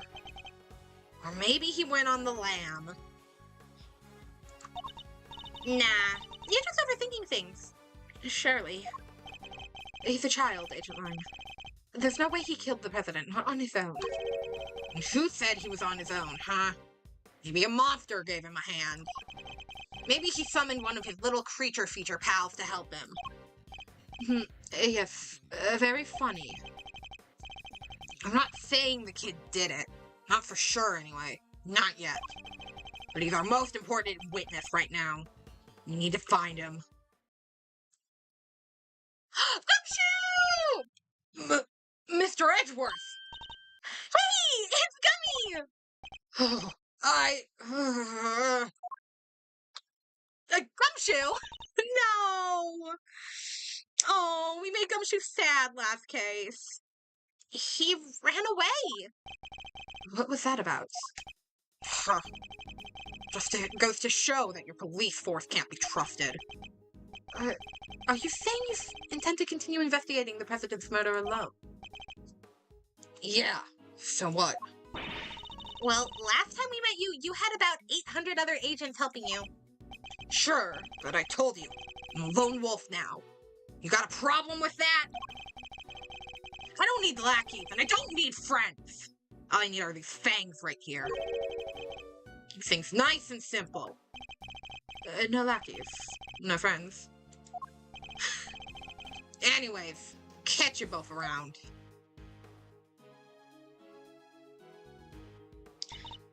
Lang has both the most insane design and, like, one of the coolest designs in Ace Attorney. Things just done got interesting. And it sounds like I got my work cut out for me too. Big beasties on the prowl. Ooh, hey! It's raining scoops. If I don't catch at least one, I ain't no shutterbird worthy of a name. Wow. This all got kind of complicated, huh? It did. The Tarasaurus footprints were bad enough. Now Gordy? This might as well be a movie. Well, then we'd better get our monster hunting shoes on. I suppose we had. Huh. Who's that? Oh, well, he looks... interesting. What you doing there, dude? That's one of Agent Long's old team. We've come across a few of them on previous cases, but this one's on his own. Excuse me. Oh, Mr. Edgeworth. Long time no see. How come you're not with Agent Lang?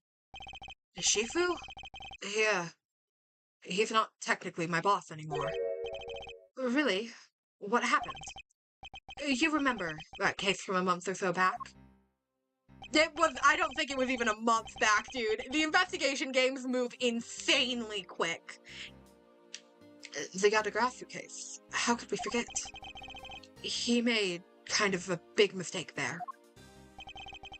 Came about as close to aiding and abetting a serious criminal as you can and still keep your job. Indeed, I guess that was pretty close. Well, being Shifu, he took full responsibility. So they disbanded our team. Wow, that's harsh. But it explains why he's now a lone wolf, as he puts it. So, what are you doing here? Well, to tell you the truth, I was worried about him. I think he's been chasing ghosts. Ghosts from 12 years ago, to be precise. 12 years ago? Oh, what does that mean? Sorry, I already said too much. I'd better be on my way. Shows up, be's mysterious, dips. These ghosts of Agent Langs. Could they have something to do with the case we're currently investigating? Well, looks like everybody left except us. What do we do now? A good question. Miss Hart went off monster hunting, and I guess Agent Lang is busy trying to track down young Sean. Yeah, I think it's meant to be Yakuza-esque. Perhaps we should try investigating another angle. What kind of other angle? Somebody needs to get Judge Gavel's side of the story.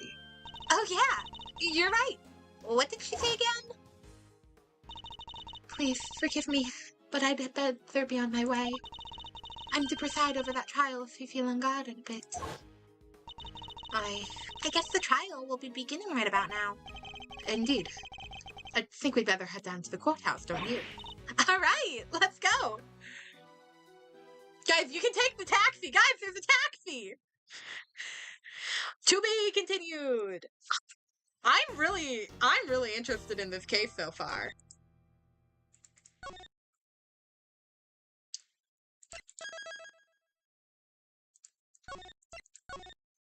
All right. I am going to continue it. I just need to go refill my water quick. And then we will get back in it.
I am back. I've returned. All right.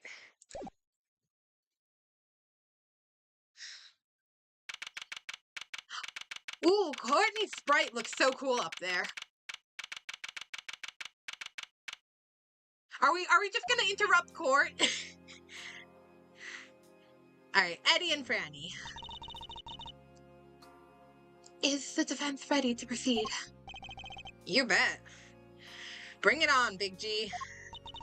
The prosecution had been ready for some time. The original attorney in this case, Rosa Ringer, was murdered. While the original prosecutor, Hank DeBest, has disappeared. Oh wait, no, sorry. God, the name changes we've been doing are hurting my head a little bit. Well, the original prosecutor, Sebastian the Best, has disappeared. So Fender and Francisca have taken over their place. Very well. Let me begin by apologizing for the delay start to these proceedings. The crime we are here to adjudicate took place in a prison, an institution of the bureaucracy. I can't talk. What's more, the fact that the defendant was the warden of said prison carries grave implications. These two factors combined caused pre-trial preparations to take more time than usual. And then there's the unfortunate passing of the attorney in charge. Miss Rosie Ringer delayed the trial further. I cannot talk today, Jesus Christ. But now we are ready to begin at last. Mr. Fender, Miss Von Karma. The court thanks you both for stepping in at such short notice. Hey, no sweat. How's it with your pal, right? This was her last case. I couldn't exactly say no, could I? You'll have to bear with me though, gang. Didn't exactly get a ton of time to read the paperwork. How about you, Fran? Everything cool on your side? It's hardly ideal for the prosecution in charge of the case to have run off in abandonment. But justice cannot sit around waiting for him to grow a spine. The evidence has just been handed to me, so yes, I'm ready. Thank you both. Very well. Bring the accused, Miss Fifi Lungard, to the stand. Oh shit, what voice was I doing for Fifi? I invite the prosecution to make its opening statement. Alright. The accused was... Let me just stop you right there, darling. What is it, Miss Lingard? Oh, I was just wondering if you could tell me something. The something being why on earth I'm here. Perhaps the opening statement will clarify that for you. But will they, dear, really? Fine, carry on if you must. I fully intend to, if you can stay quiet for one moment. The murder in question happened at the prison where Miss Lungard worked as warden. The victim, one Bronco Knight, was being held in the detention center. But the prosecution's case will show that Miss Lungard took him from the holding cells and murdered him. And she did so with this knife. Huh? Is something the matter, Miss Von Karma? How can that... No! The evidence! What gives, Fran? Everything okay? The murder weapon, it is not here. And neither is... Buddy Hannius' chisel. What? Say it ain't so.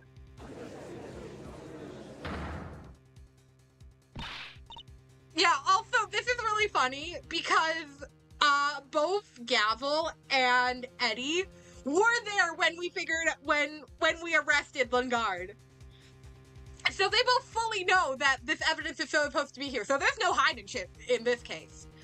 Silence. Silence. Miss Von Karma, explain yourself. I wish I could, Your Honor. No murder weapon, Then what exactly are we all doing here? Really, darling, you shouldn't volunteer to prosecute a case if you can't even keep the evidence safe. I can only work with what the previous prosecutor gave me. Little boy, the best, strikes again. Hey, G. What is it, Mr. Fender? Guess we know where this is going, huh? Let's kick this one down the road a little further, shall we? The court hereby denies the defense's request. What? Don't be like that. What's the dealio? She's absolutely right, of course. We simply can't have any more delays. Let's get on and show everybody how wonderfully innocent I am, shall we? Objection! Innocent! I'll take you to take this seriously. Oh, but I am, darling, and you don't have any evidence. You just said so yourself. And the courtroom evidence is everything. Haven't I heard that somewhere before? And without any, you can't charge me with anything. Isn't that right, Verity, darling? Verity's just like, I was literally there when we arrested you. I literally heard you confess to the crime. It is. What? Without the items in question, the prosecution's case against the defendant cannot proceed. As such, this court hereby declares the accused Fifi Lingard not guilty. Objection! Whoa, whoa, whoa. Hold the phone there, Hatsy Pants. You can't go dropping a verdict just like that. Forgive me, but why is the defense objecting to its client being acquitted? Don't be cute, kiddo. You know as well as I do that little Miss Warden over there is guilty as heck. And as for the murder weapon, you're right. You were right there when we found it. Mr. Fender, it's incumbent upon this court to see fair judgment is afforded to all. And as the instrument of the court, I cannot allow my experience or opinions to interfere with my work. You must think of the Judge Gavel who was present when the murder weapon was found. And the Judge Gavel you see before you in the courtroom today is two entirely different people. Gee, you're killing me here. I have no choice but to pass judgment based on the evidence available. Objection! And we have the evidence, just not here. Give me some time, just a little. I will find it, I swear to you. The prosecution hereby requests a recess.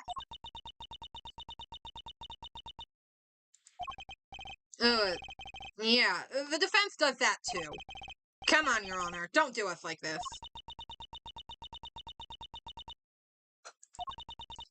Very well. The court accepts the request. Really, Verity, you won't help anybody bowing to pressure like that, you know. There will be a 15-minute recess.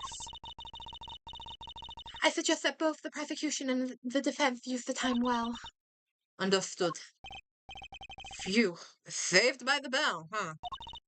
Very well. We will reconvene in 15 minutes. So, like, who stole the evidence, I wonder? Was it...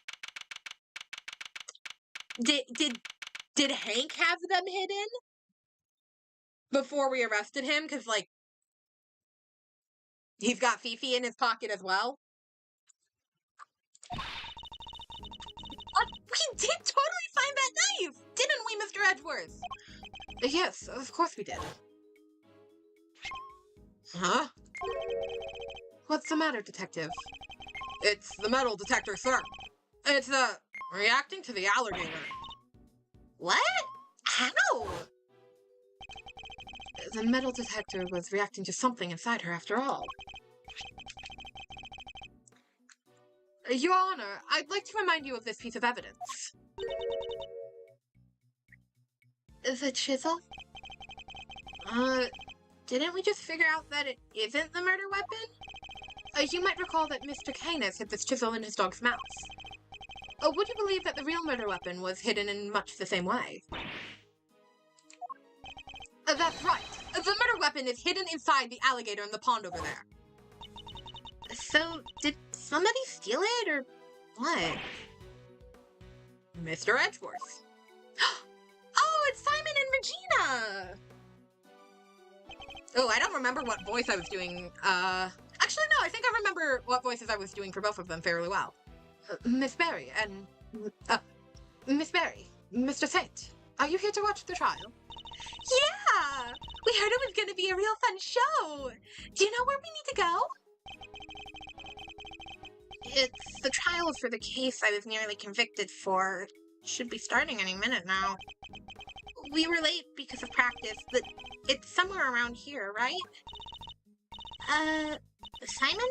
There's kind of a problem. They lost some evidence, the knife and the chisel. So they called a recess and kicked us all out of the courtroom. What? But no! They can't! They're not going to arrest you again, are they? Don't say that! No! Gee, I forgot how easy it was to upset you. Huh? How dare he embarrass me like that? I'm assuming this is Francisca because of the whipping.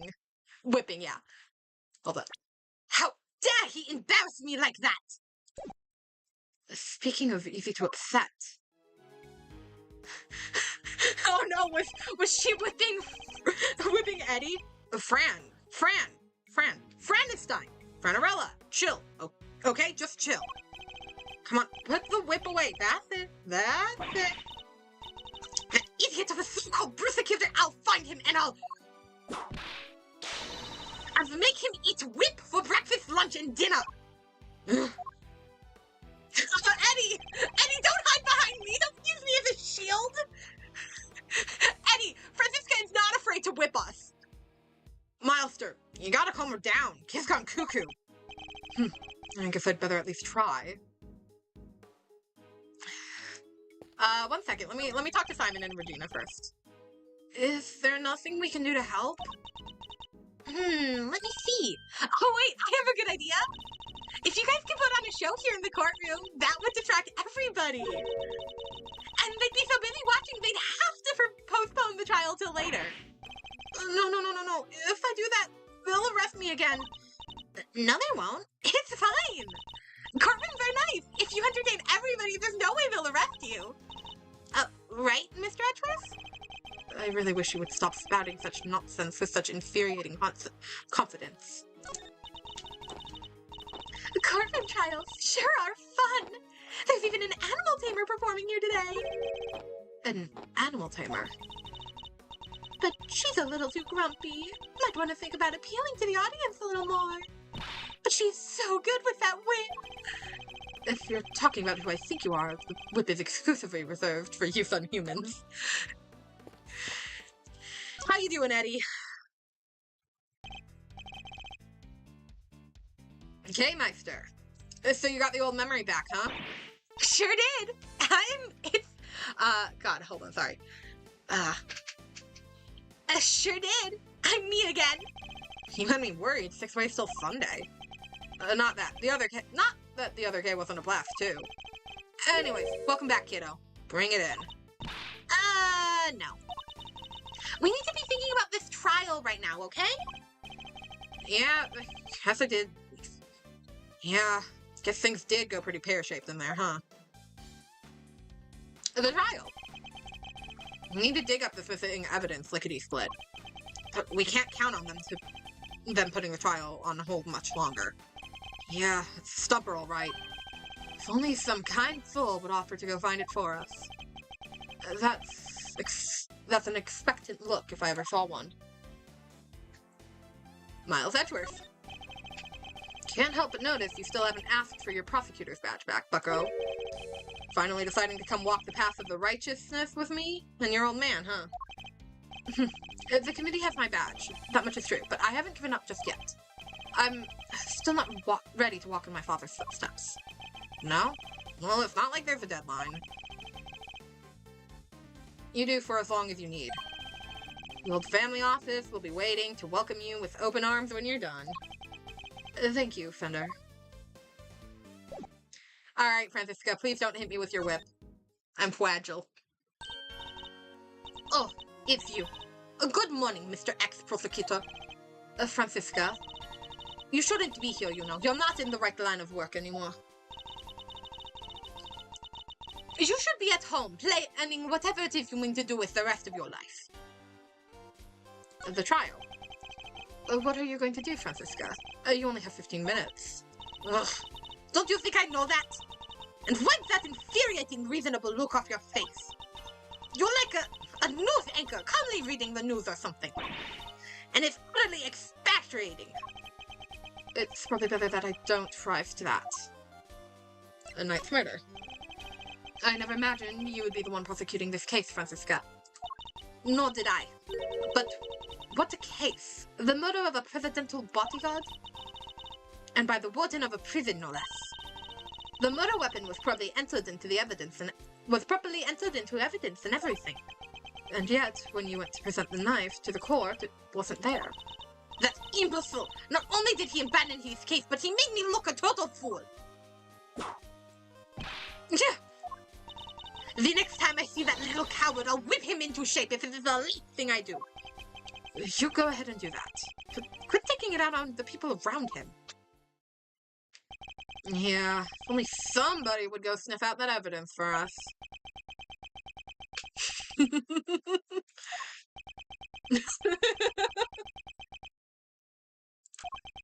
Fine. We'll do it. Way to go, Miles-o. You sure? I'll do what I can, but it might not be much in 15 minutes. A friend and me will buy you as much time as we can, okay?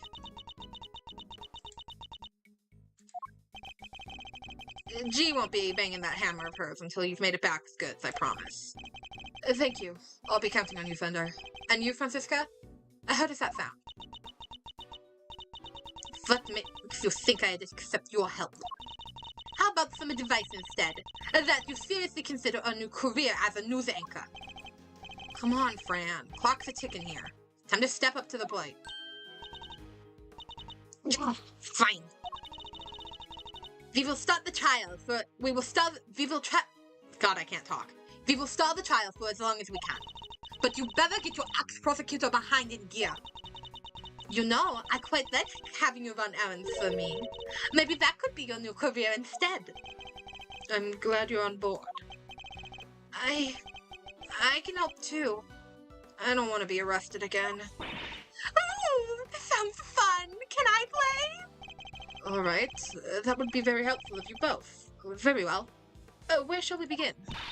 I think we need to go speak to a certain somebody, don't you? Who will we need to speak to in order to find out where the evidence went? Sebastian. Take that! That's right. The supposed custodian of the evidence in question. Sebastian Best. Oh, the new prosecutor guy. Okay, we're on it. Thank you, Mr. Saint. Alrighty then. Think we better huddle and talk tactics, huh, Fran? Just the two? Ow! Don't keep me waiting, Miles Edgeworth. I'll try not to. We'll be back as soon as we can. Oh, Franny Poo.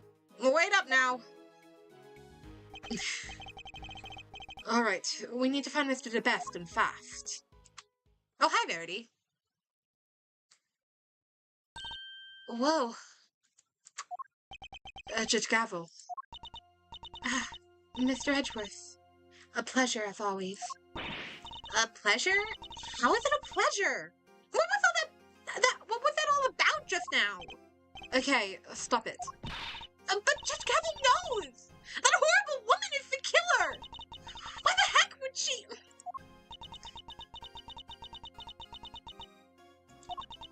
Evidence is the only language that the goddess of justice understands.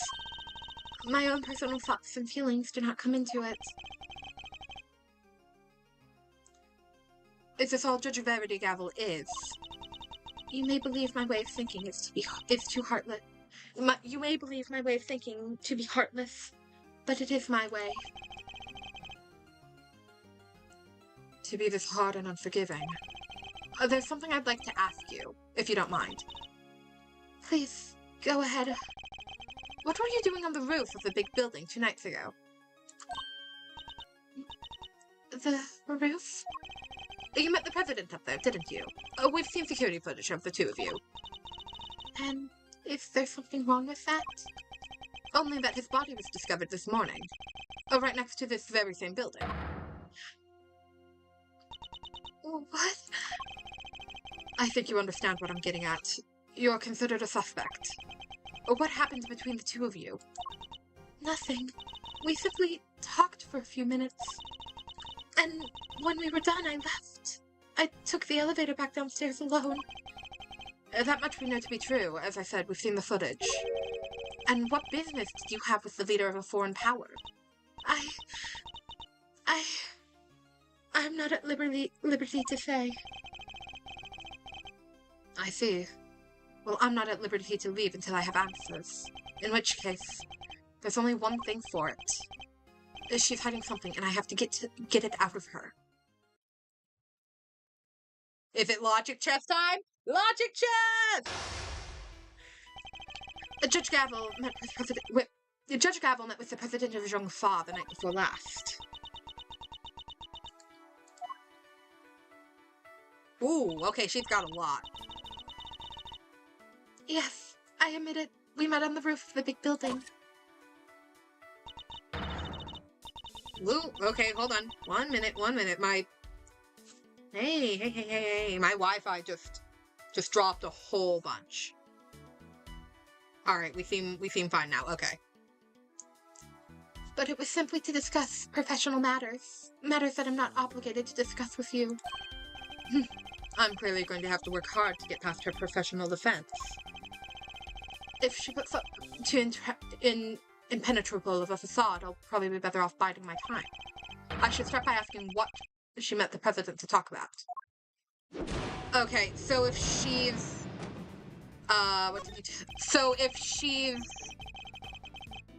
Hold on, what does that sentence mean? If she puts up too impenetrable a facade, I'll probably be better off biding my time. So if it doesn't seem like she's giving anything away, we've got to bide, okay. Perhaps you could begin by telling us what you met with President Wang to discuss. As I told you, professional matters which I do not intend to share with you. Bide my time. Because we don't really know the president personally. We talked with him like once. I'm so glad you understand. I must say, you're a very busy woman. A judge, a committee member, an occasional aide to us in the field even. Thank you. I take my professional duties very seriously. And those duties include meeting with foreign dignitaries? Yes, of course. From time to time. The law is my life. Nothing I do falls outside of the scope of my duties. Girl, get a hobby. Take up knitting or something. Girl, you need a hobby. I feel like you would enjoy painting. You should take up painting. You helped us this morning. You returned Kay's promise notebook to us just this morning. Surely you can't claim that fell within the scope of your duties. I'm not yet a perfect servant of the law. That much is true. No, you are a human being. That was an act of simple human kindness. You have feelings, Judge Gavel, and you're allowed to have them. About the president's death, too. I can hardly believe it. If I might ask, how did he die? He was crushed to death by the head of a monster known as Tyrannosaurus. I could see Verity liking sculpting. Forgive me, I should probably explain. Yeah, I could see her liking, like, sculpting or painting. She needs a hobby, though, clearly. That's what we're learning from this case, is Verity needs a hobby. Is that true? He died on the set of the movie? He did. Interesting that you should even know what Tyrannosaurus is. Oh, I imagine I must have heard about it from Sebastian. Something about them shooting a movie somewhere near the big building. She isn't fooling anybody. She's clearly very upset about something. She mentioned Mr. De Best, who seems to have disappeared, along with some vital evidence. Perhaps if she won't tell us what she discussed with the president, we should try to find out what else she might be hiding.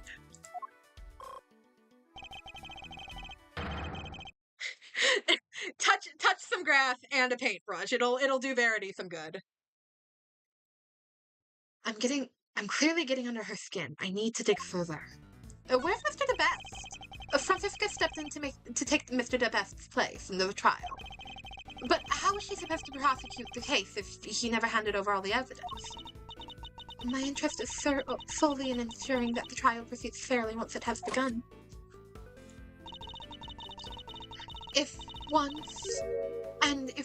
Once it has, vital evidence cannot be presented, it should surprise no one that the accused goes free. Bide my time.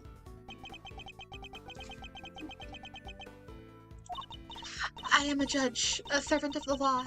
My personal thoughts and feelings do not come into it. So you have no personal feelings when it comes to Mr. DeBest's disappearance? Of course I do. I worry about him terribly, too. You're worried about somebody else as well? Oh, wait. Two? Does that mean there's somebody else you're worried about as well? I imagine. Their identity might explain your strangely agitated state. I don't know what you're talking about. I am a servant of the law, and my feelings are immaterial. You're no servant, you're a person. We are all servants of the law, all of us who stand in the courtroom. But we are not superhuman. You, me, everybody else, we are just people underneath it all. Much as we'd like to bury our feelings and remain impartial, that simply isn't possible.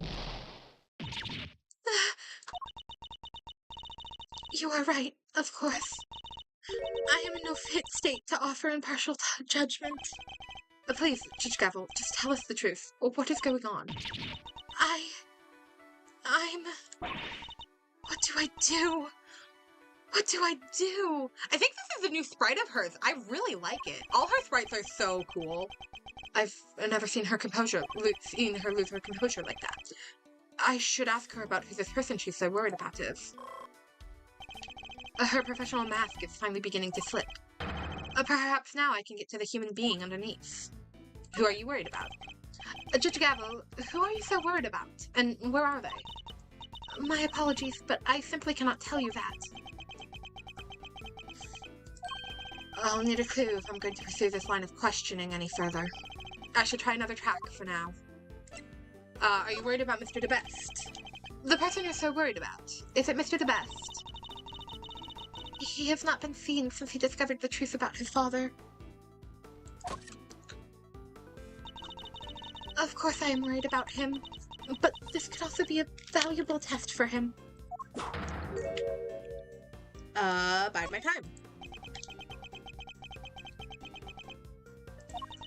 He chose to disappear, and he can choose to reappear. And the other person you're worried about can't? That's not something that I am at liberty to talk about. I don't know what might have happened to that poor child if I did.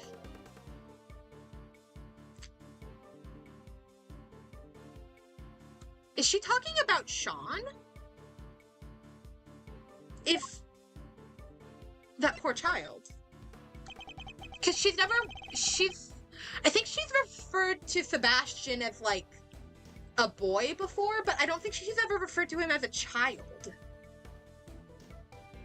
That poor child? Who are you talking about? Nobody. Oh, please, it was nothing. Ignore it. Judging by the look on her face, I definitely shouldn't. I think that might prove to be a valuable clue. Who are you worried about? Yeah, no, the only other child we know about is Sean. So either she's talking about Sean or we're about to meet another child. Judge Gavel, who are you so worried about, and where are they?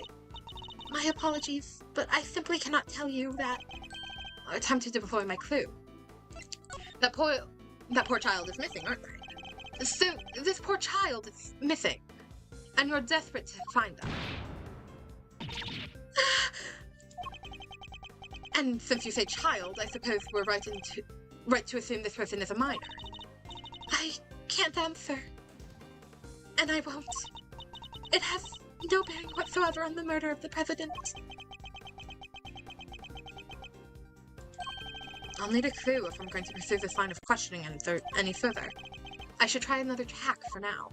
Oh, I thought the Tarosaurus one was just like a non-important one. Sebastian is 17. I believe Sebastian and Kay are both 17. And then Francisca is 9. No, I think Francisca is 20 in this case. And then Edgeworth is, I want to say he's 27. And I cannot remember the other characters' ages off the top of my head. This person you're so worried about, is it Tarosaurus? I really don't have time for jokes, Mr. Edgeworth. It's not a joke. When I told you how the president was killed, you seemed surprised when I mentioned that he was crushed by Tyrannosaurus. That was simply shock at learning how he died. And where? A half-built film set on an empty lot. You seem to have a lot of details about this film set.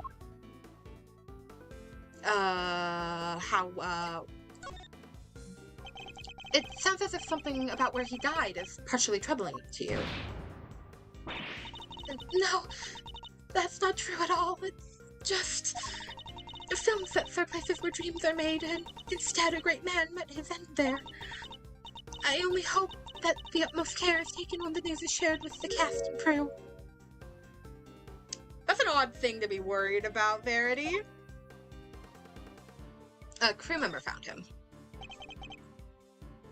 Am I about to find out I'm a step parent? Am I about to find out my wife has a kid or something? God, I did not expect to become a step parent so soon, but okay. I'm sorry. But I'm afraid the cast and crew already know. We met two of them there at the scene. A crew member and a young actor, Sean Fenn. No. Why did this have to happen? Something about the Tyrannosaurus connection really seems to be upsetting her. I think that might prove to be a valuable clue. Who are you worried about? Okay. Judge Gavel, who are you worried about? My apologies. Time to deploy my clue. That poor child is missing, and you want to find them.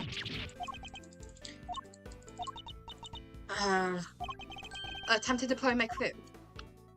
It's someone from the movie, isn't it? You seem to get very sensitive every time I mention Tyrannosaurus. The poor child you mentioned has something to do with the movie, don't they?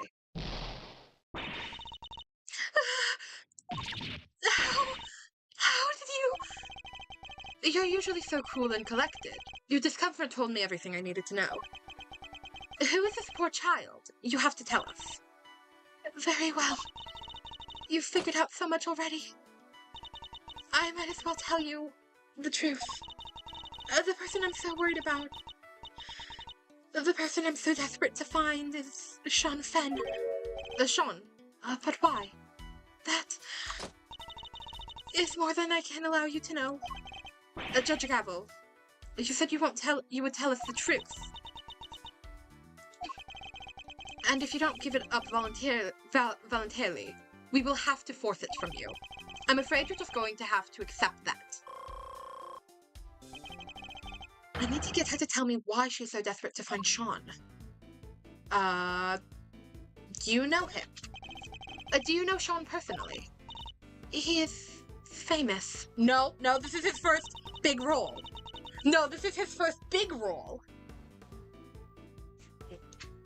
He is famous. I doubt there are many people who do not know him. I certainly didn't until today.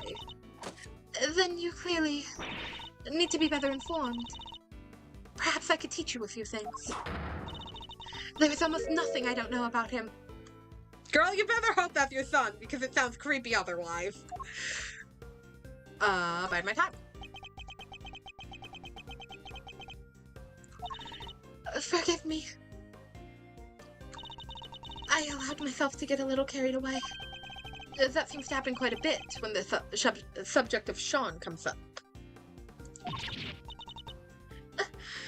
Look, I do not know him personally. I simply know a lot about him. Girl, that sounds creepy. You better hope this is your kid. I'll need a clue if I'm going to pursue this line of questioning any further. I should try another tack for now. Do you know where he is? Oh, we're trying to find Sean too. Do you have any idea where he might be? Why would I have any idea about that? The two of us aren't connected in any way at all. I'll need a clue if I'm going to pursue this line of questioning any further. I should try another tack for now. Wow, Verity's logic chest is intense. Are you a fan of Sean's, perhaps? Am I? Yes, I am. I am an adamant admirer of the work of Sean Fenn, child actor extraordinaire. Bide my time. I heard that he was filming near the big building. So I made my business to learn where the set was and some other important details. I see. I suppose that makes sense. As a fan, you would want to know such things. I imagine you would also... I cannot talk. Apologies. I imagine you would also have tried to learn where he was supposed to be on set. I am honestly so curious if, towards the end of this month when I get my new glasses, if my ability to read Ace Attorney lines will get any better. Because I'll just be able to see better. Or if it will just remain chaotic. Yes, of course. He said he would be filming there all day today. He said... An Ace Attorney fan game about Godot in prison would be so interesting. Did you hear that from Sean himself? You make it sound like you had heard it from Sean himself. I don't think he'd be sharing his schedule with a mere fan, do you? No. I misspoke. Ignore me.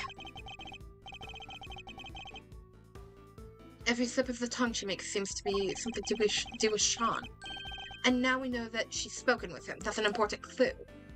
Do you know him? Do you know Sean personally? Wait, we already did this one. Let me...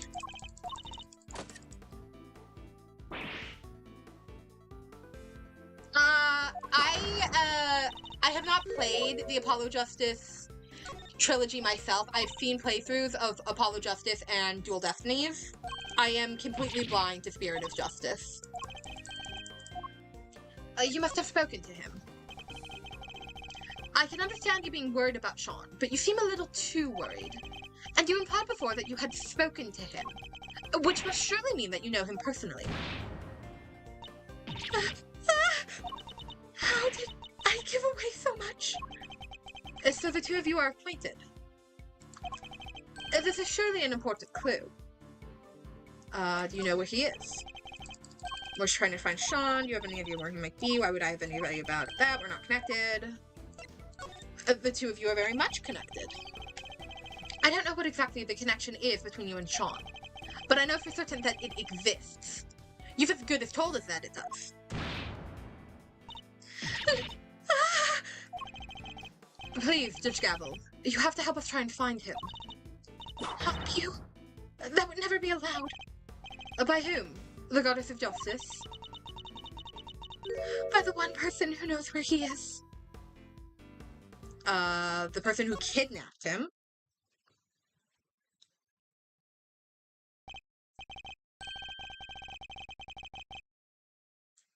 Ooh, Blackwell showing up would be cool. At last, the puzzle pieces are finally starting to fall into place. I know why you're so reluctant to tell us anything about your relationship with Sean. Admit it. He's been kidnapped, haven't he?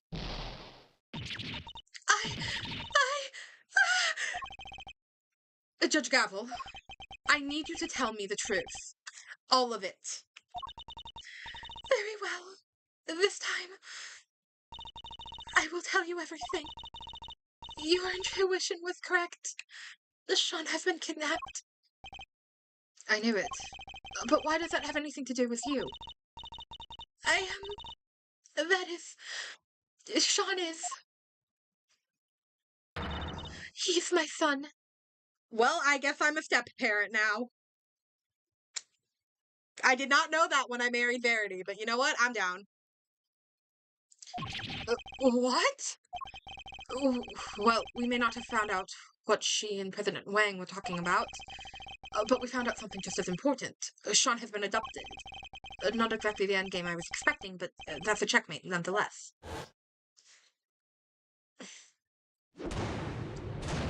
Hey, we did it! Mind chest complete!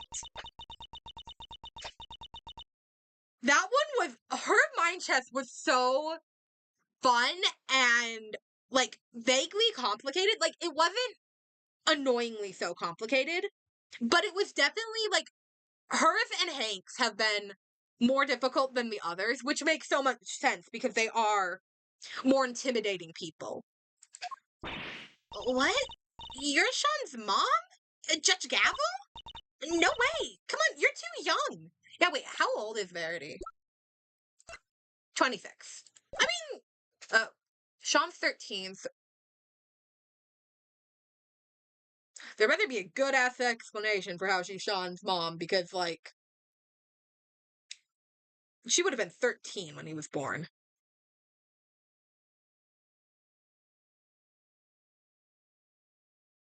Yeah, Sean and Verity do act very, very like.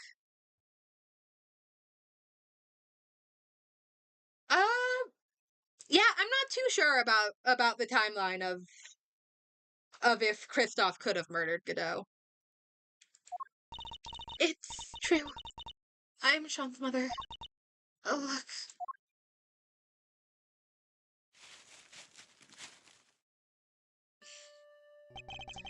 A magazine clipping. An article about Sean. You always carry this with you? Yes, everywhere I go. I guess you could call it a kind of talisman. That certainly speaks to the bond between them.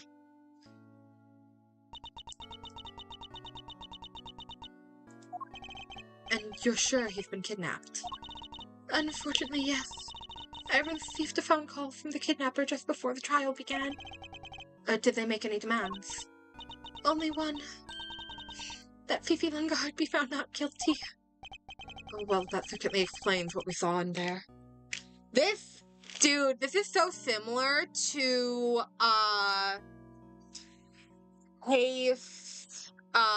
the final case of Justice for All, where Maya gets kidnapped and Shelley the Killer's demand is that Madame Guard be set free. This is so similar to that, and I do love that because that is one of my favorite finale cases in all of Ace Attorney. And without any, you can't charge me with anything. Isn't that right, Verity, darling?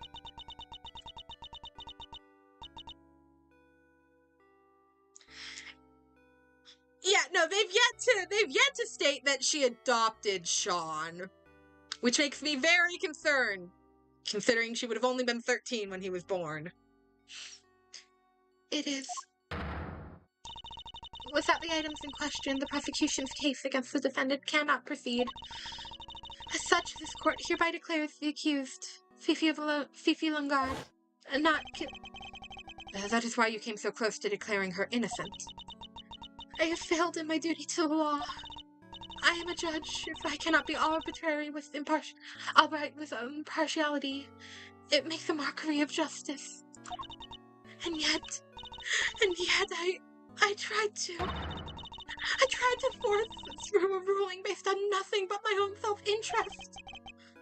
Judge Gavel. The goddess must be furious with me. But I just couldn't do it. I couldn't sacrifice my son on the altar of justice. I couldn't remain impartial when it mattered most.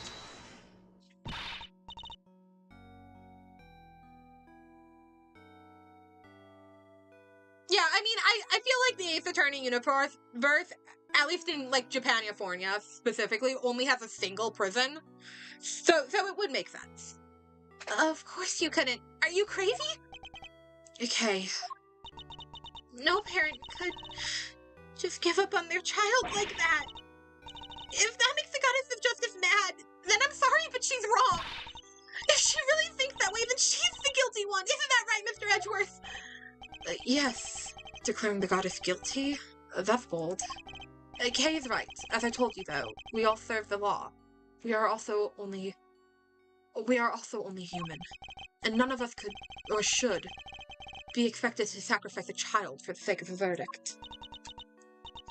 Thank you, both of you. But the trial must continue. There is no escaping that. Your Honor, there you are. It seems at this time.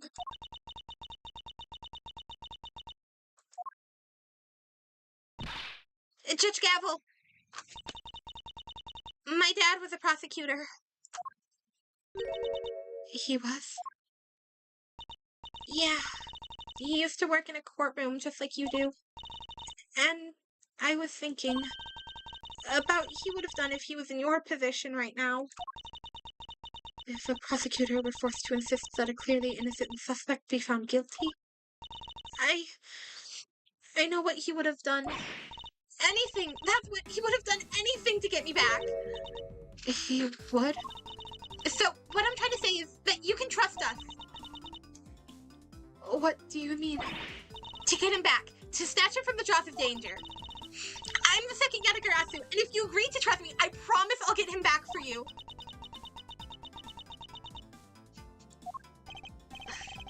The thief who steals only the truth. And perhaps one or two other things. Well, Judge Gabble, what do you say?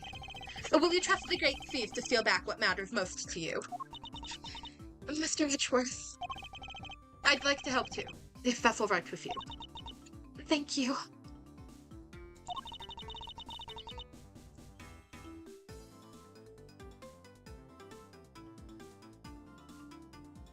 That would be a really cool case. I know I'm in no position to ask this of you, but please, see that he comes home safely. Oh, we will. Don't worry. You can count on us. Here. Take my cell phone. The kidnapper may call again. You'll get it back, along with your son. I will do everything I can to draw out the trial. But I don't imagine I can give you more than about 2 hours at best. 2 hours? That gives us until 2 p.m. Please, I'm counting on you.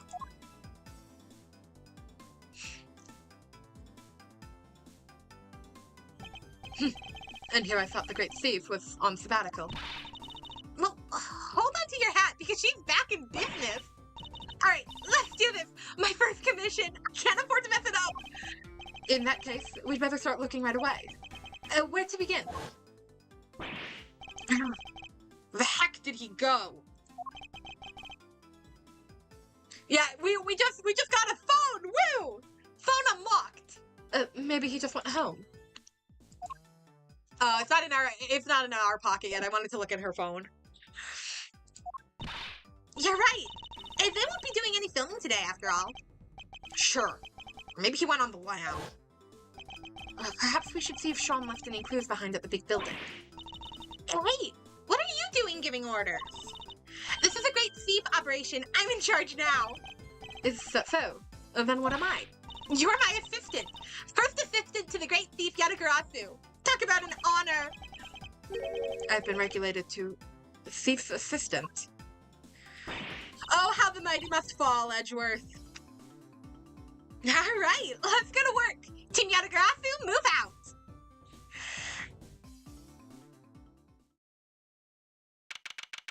All right, April 6th, 12:10 p.m., Big Building Plaza. We have 1 hour and 50 minutes.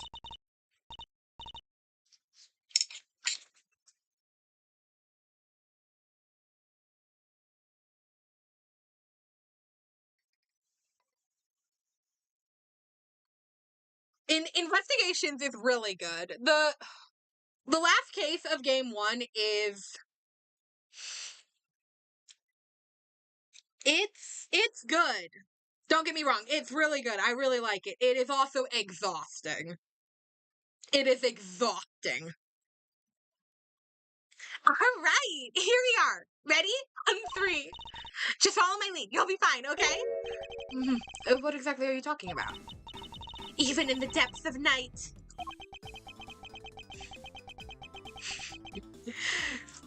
Hey, your turn. Keep up, will you? Why are you making me do this? Because the great thief Yatagarasu just arrived at the scene of a crime, dummy.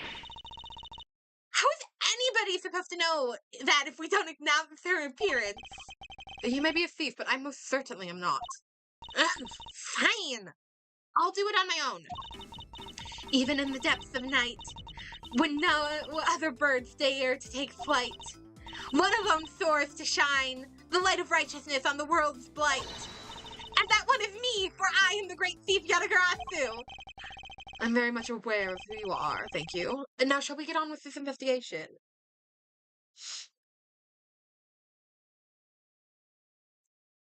Yeah, no, I feel like Lang is handled fairly well in Investigations 1. I'm very interested on what they're doing with him in 2 so far, because we've seen him a handful of times, and I do really like him.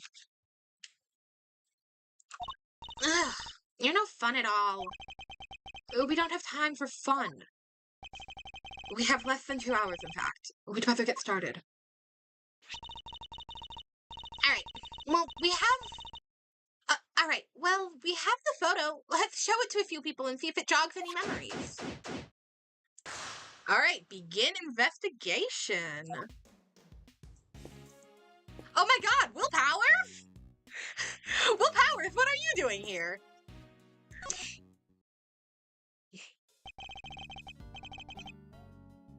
Are you doing okay, Will? Are you doing good, my guy? You kind of look rough. What voice do I give Powers? Hey, Mr. Edgeworth. A long time no see. Wait, this is Will Powers. He's an action star I met on an old case. He's also behind the man of the mask of the one and only Steel Samurai. A long time no see. Long time no see indeed. Nice to meet you. I'm Kay Faraday. Great thief. Mr. Edgeworth has been working as my assistant. Good to meet you. But a thief? Mr. Edgeworth has been assisting a thief? Let's not worry about that for now. We'd like to ask you about what happened this morning, if that's all right. Sure. I don't know if I can be of much help to you, but sure. So he'll be one of Sean's work colleagues. I guess we'd better just dive right in. About the incident. I heard you were investigating this one, Mr. Edgeworth. Well, yes. But I'm not the prosecutor in charge, of course. But if you're Kay here's assistant, I guess this is her case? No, that's simply... I can see you're an intelligent man. You're right, of course. I'm in charge of this one. Don't encourage her.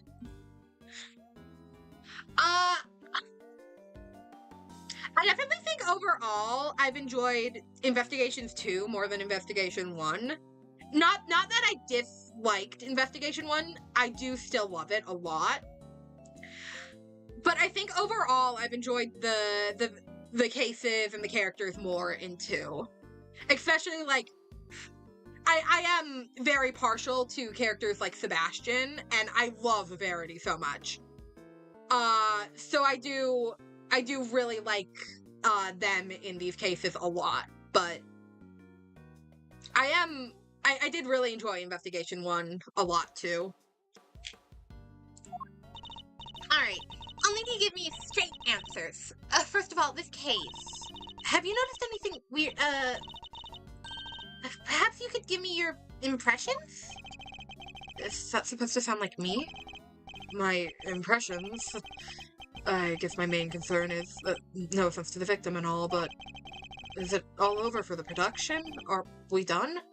I can't help but worry. I think it's probably safe to assume that you are, at least for now. Right. Ugh. I knew it, what a bummer.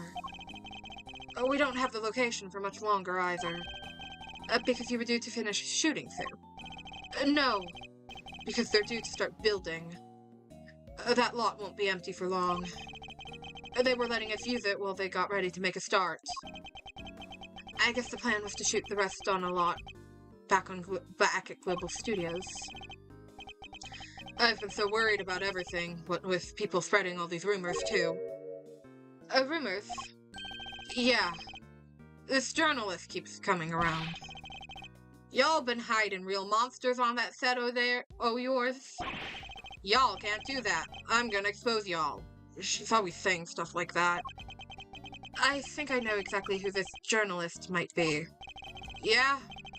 The photographer, right? I thought you maybe knew her. But you're not, are you? Hiding real monsters, I mean.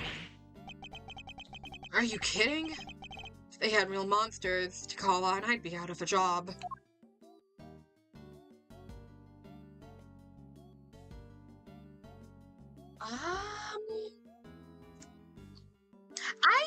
I don't know who I prefer more between Maya and Kay. I like them both a lot. Maya is one of my favorite characters from the first game, and the second game, and the third game. Maya's one of my favorite characters, but I love Kay so much. Kay hits the ADHD silly part of my brain so well. I just love her. So I do think I like Kay just a little bit more, but I do love Maya a lot as well. So you've been working hard on the movie? Yeah. It's the first time I've been on a reboot of an old series. This one's been a real challenge for me and everybody else over at Global Studios. I realized, oh wow, we don't have Verity's phone in our pocket. We do have Will now. Wow, we have so many people. Powers is only 25?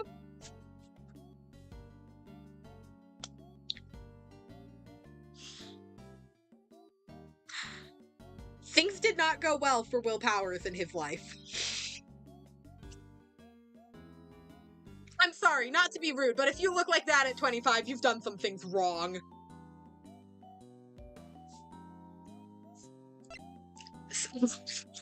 Simon and Will are almost the same age. If you look that much older than someone who's 24 at 25, you've done things wrong in your life. Regina is 17. Fifi is 37. Yeah, Will looks older than Fifi. Will is younger than Fifi, and he looks older than her. Wow. Sebi's 17, Francisco's 19, Eddie's 36, Gumshoe's 32. Will looks older than Gumshoe. Will looks older than Gumshoe. Wow. Verity's 26, Sean is 13, Penny's 20, Lang is 27. Lang is older than Will, and Will looks older than him. Oh my god. Wang was 58. Lotta's 25. Jesus Christ. Lotta is 25, and Will is 25, and they look like they're from two different generations. My favorite pun name?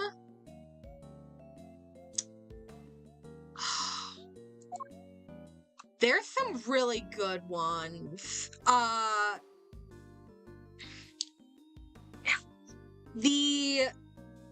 don't know if I could pick a favorite, because they're all so good.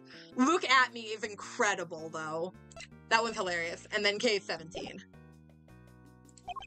If only they put this kind of energy into making a new Steel Samurai show or something. Edgeworth is obsessed, and I love him for it. No, Lotta and Will being the same age is wild. What role are you playing in this one? Me? I'm Taurosaurus himself. No way! So you're the star? Well, not quite. I'm in costume, see? My face won't ever appear on screen. Listen, I'm not saying that's a good thing, but it might be better to keep it tucked away, considering. How is this man 25? I think he's younger than Edgeworth. I think Edgeworth is 27 in Investigations. How is this man younger than Edgeworth, yet looks older? And Edgeworth looks old for his age. Really? That's still pretty amazing. I wish I could wear a costume like that.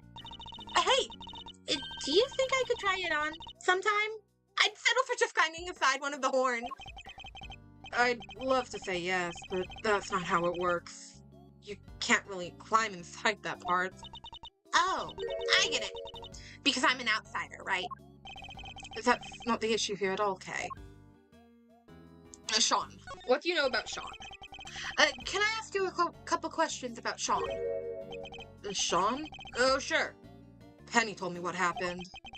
He just disappeared, right? Yeah, sounds like him. Does he do that a lot? Yeah, kinda. If we take five mid-shoot, you look around sometimes and he's just gone. Do you have any idea where he might have headed off to? Sorry, no. I did see him leaving the set, though. Huh? You did? And where was he headed?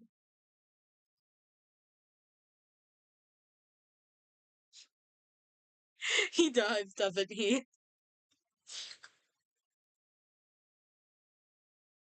My least favorite Ace Attorney character is easily Dr. Hottie. That's not even a contest. I would murder Hottie if I could. There would be blood.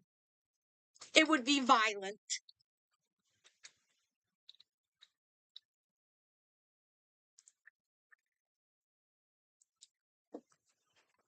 Second least favorite is Salmonella. There would also be blood. It would be violent. I would murder him. I desperately dishate both of those characters. Like, characters like Blaze, or as we've been calling him, Hank. Characters like Hank and Von Karma, Manfred Von Karma, they're horrid, but, like, I really like the writing of them, right? So I don't hate them as much as I hate characters like Hottie and Salmonella, which are just disgusting. Hottie did not need to be a character. He did not need to show up in any case, and he did not need to show up as many times as he did. And where was he headed? He got on the site bus. But I was checking some equipment over, and by the time I looked back, he was gone. The site bus. I wonder if he left any clues behind. Do you mind if we take a look inside the bus, Mr. Powers? Sure. You'll have to excuse the mess, though. Alright, well, let's see what we can find.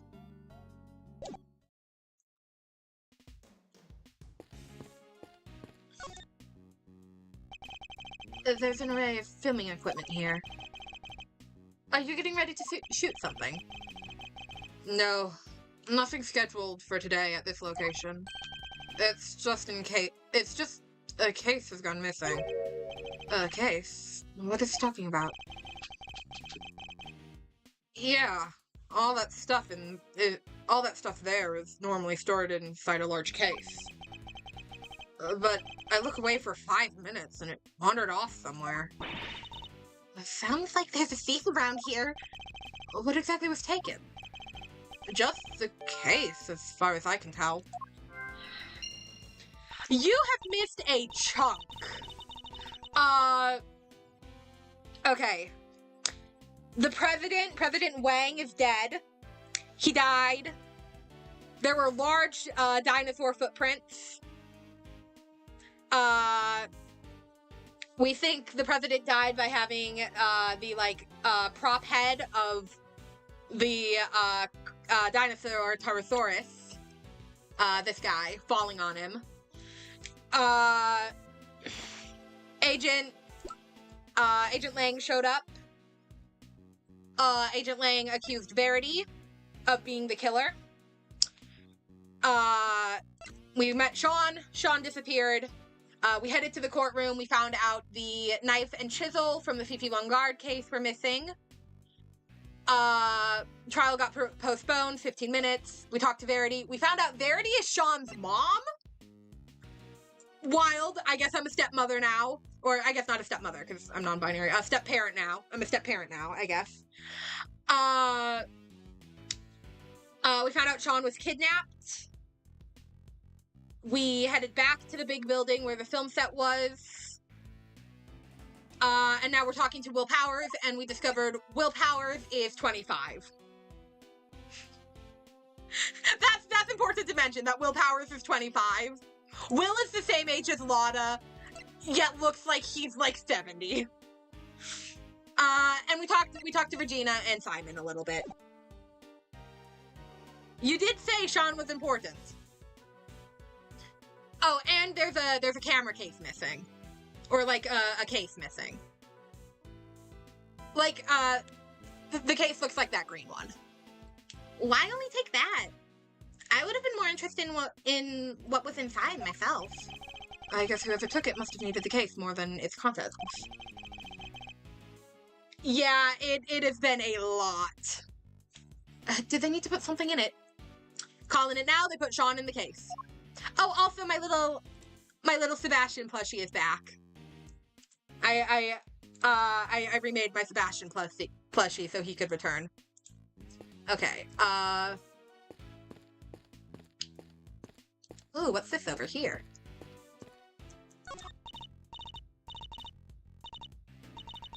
Sean! Sean! You in there? No sign of him here either. Kinda thought the basket in the back of the truck there looked suspicious. She's not wrong. It does.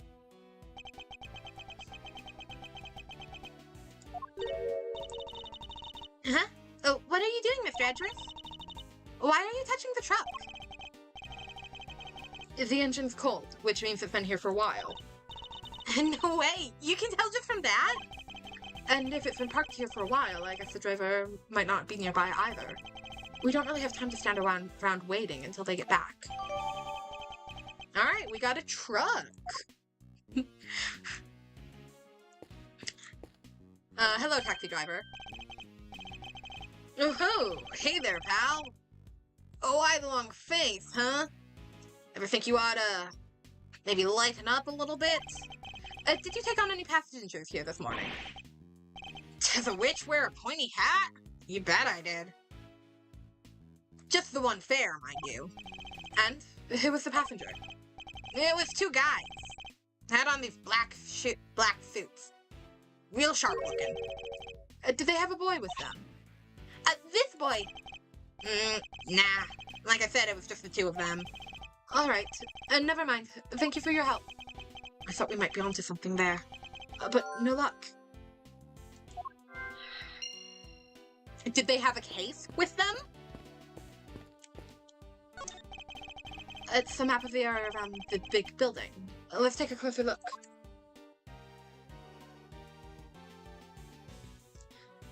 Yeah, no, Edgeworth's confusion at why on earth people keep bringing up his face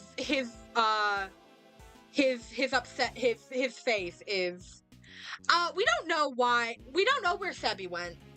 Sebi disappeared, and we sent Regina and Simon to go look for Sebastian, so they're looking to find him. Okay. So we're at Big Building, Sunset Station, Days End Mall, Sundown Sanitation Plant, Morning Park, Coliseum, Daybreak Dump. Wow, there's... Wait, a sanitation plant and a dump. Aren't those, like, basically the same thing? This is the big building itself. So that's where we are right now. It's kind of cool looking at it. Look, it's kind of cool looking, but I still can't quite bring myself to like it. I'm not surprised. In fact, I wouldn't be surprised if you never wanted to come here again. Hey, when this is all over, when we have the whole case wrapped up, can we maybe come here just for fun? We can bring Gummy, too. You don't let the past drag you down, do you? It's an admirable quality, I guess. Let's think about that later, shall we, Kay? The case is not over yet.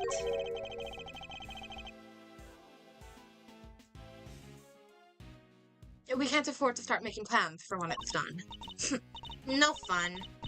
Fine, then let's hurry up and solve this little mystery, shall we? The Sundown Sanitation Plant. What, do they make cleaning products there or something? Sadly not. I think they just incinerate all the garbage the truck's bringing back. By the way, Kay, you seem a little antsy.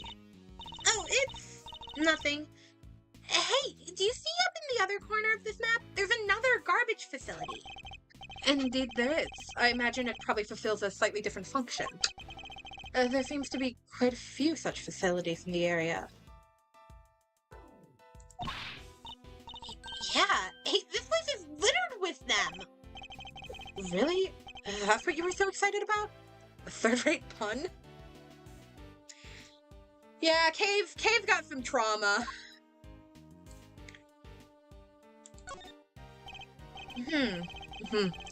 There's a garbage processing facility right next to the fishing port here. Do they process the garbage they pull out of the sea or something? I guess they might, but I doubt I doubt that's all they deal with. So what else? Oh, like garbage that washes up on the shore, shells and fish bones and stuff. What? Well, who throws all that stuff in there in the first place, huh? They should be ashamed of themselves. Didn't they ever hear of recycling? You can make earrings and necklaces, yeah, and yeah! Let's maybe talk about this another time, shall we, Kay?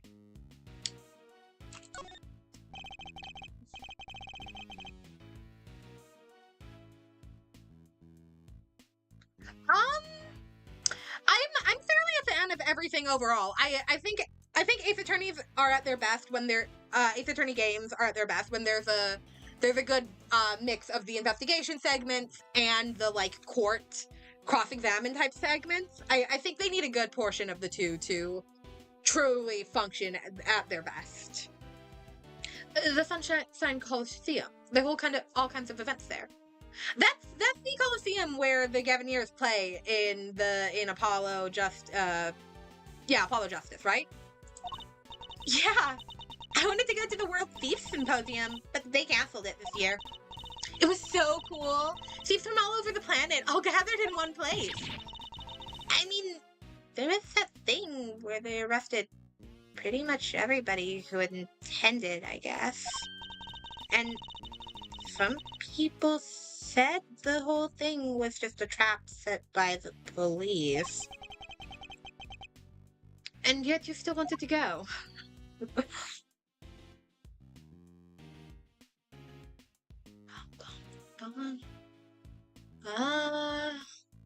Oh, the park. I don't really buy into all that stuff. Oh, wait, sorry, that was Kay. I don't really buy into all that stuff, but they do say light from the sun in the morning gives more wrinkles, right? And why are we talking about this? Why do you think? Because they call it Morningtown Park. I'd certainly like to be basking in the morning sun without a care in the world right now. Edgeworth is exhausted. Okay, I think that's everything on this map.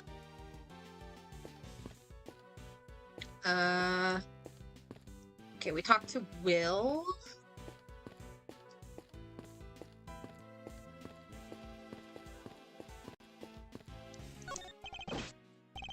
A very good day to you, Prosecutor Edgeworth, sir. Huh? I'm not a prosecutor anymore, but he doesn't need to know that, I guess. I like that Edgeworth, having turned in his badge, refuses to tell anybody he turned in his badge. A good day to you too, officer. Can I ask you why you've been posted here? Me? Oh, I'm just keeping an eye on things. Excellent. Then perhaps you can tell me if any vehicles have come in or out of here this morning. None except the taxi and that blue truck over there, sir. Only 2 vehicles have come in and out. That could be useful to know. Okay, logic time, I guess. Okay, 3 footprints, vehicle activity, stolen car, stolen case, 2 men.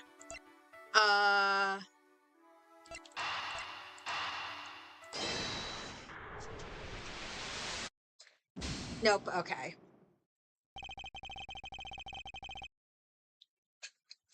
Yeah, Edgeworth is going through a lot in these last few hours.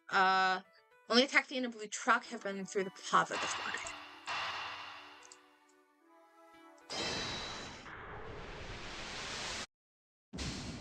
Okay. That's not quite right. Guess we're missing something. I thought I touched everything. I was sure I touched everything.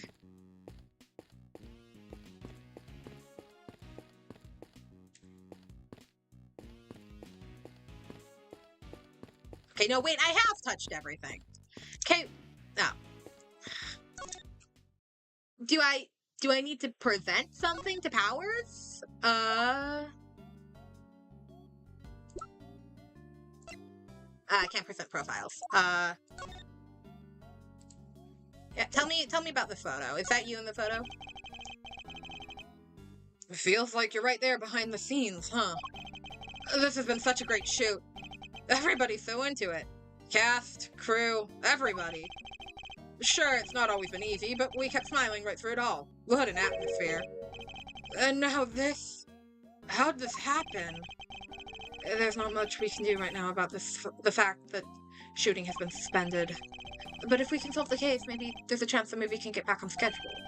Another reason to do what we came here to do. Okay. Yeah, I don't think there's really much we can ask Will about. Okay.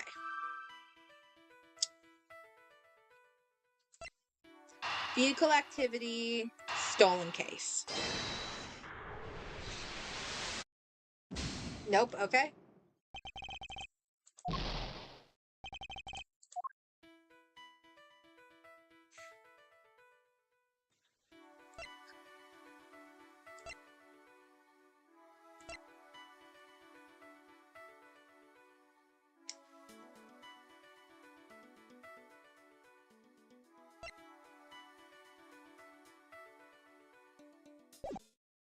What am I missing?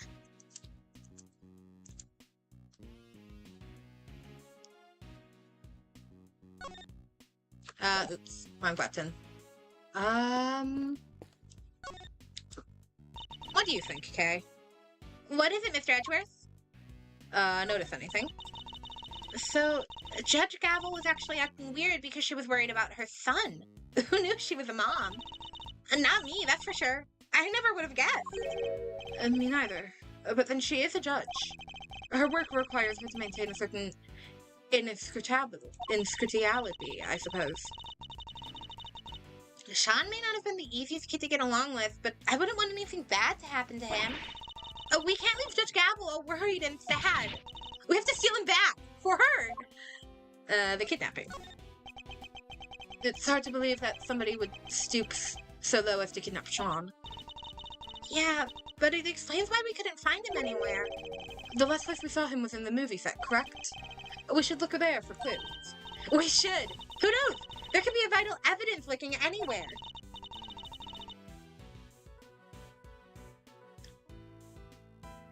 We need to look over everything, even stuff that might not seem like it could be connected.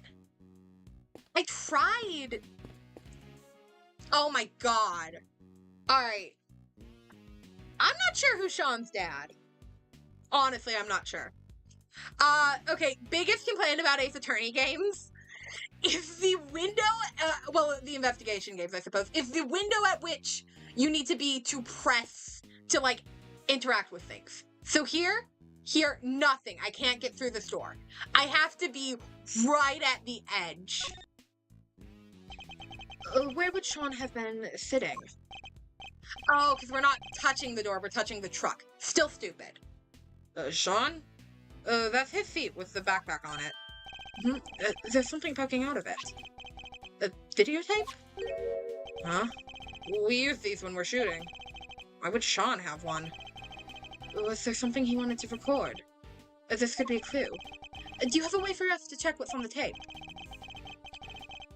Sure. There's a couple monitors set up right over there. Alright, hitting play.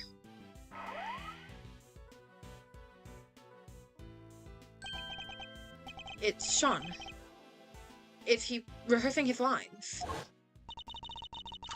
Sean was there on his own, running his lines. There's a clearly visible footprint right there, which means this must have been from last night. Yeah, he does this sometimes. When he's not happy with the scene, he borrows the equipment and goes over it on his own time. Wow, he's really dedicated, huh? Sure is. He may be young, but he takes his craft seriously, you gotta admit it. Well, that's part of it at least. They're using the kit. Using the kit without asking part? Not so much.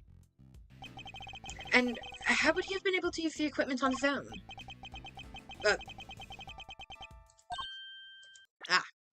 And he would have been able to use the equipment on his own? Sure. If he wanted to shoot something pretty basic. Huh?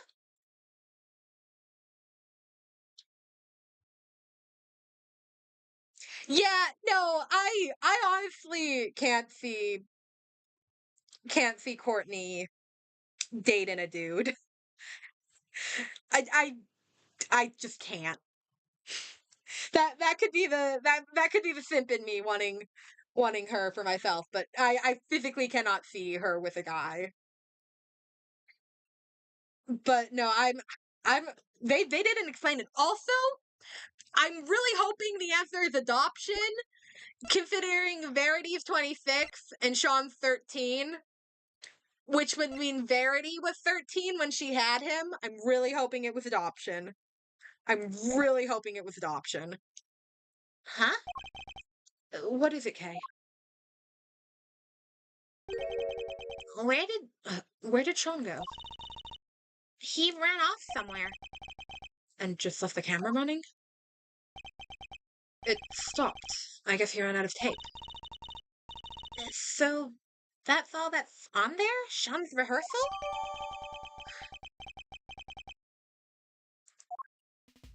Huh. It's midday already. You think Judge Gavel and the others are doing okay? I'm not sure. How long is it realistically possible to drag out proceedings, I wonder? Oh, we have to find Sean. We have to find Sean. Indeed we do. Ah! Oh, this is Lana. Ah, heck! That was not Lana's voice. Ah, heck! Not like this, dang it! Oh, Tabby! Oh shit, what voice was I doing for Tabby? God, that was like half a year ago. How you think we're gonna get us a scoop like that? Sorry, Chief. My bad. How many times I gotta say it? We're scoop thieves! Wild critters that survive on scoops and scoops alone!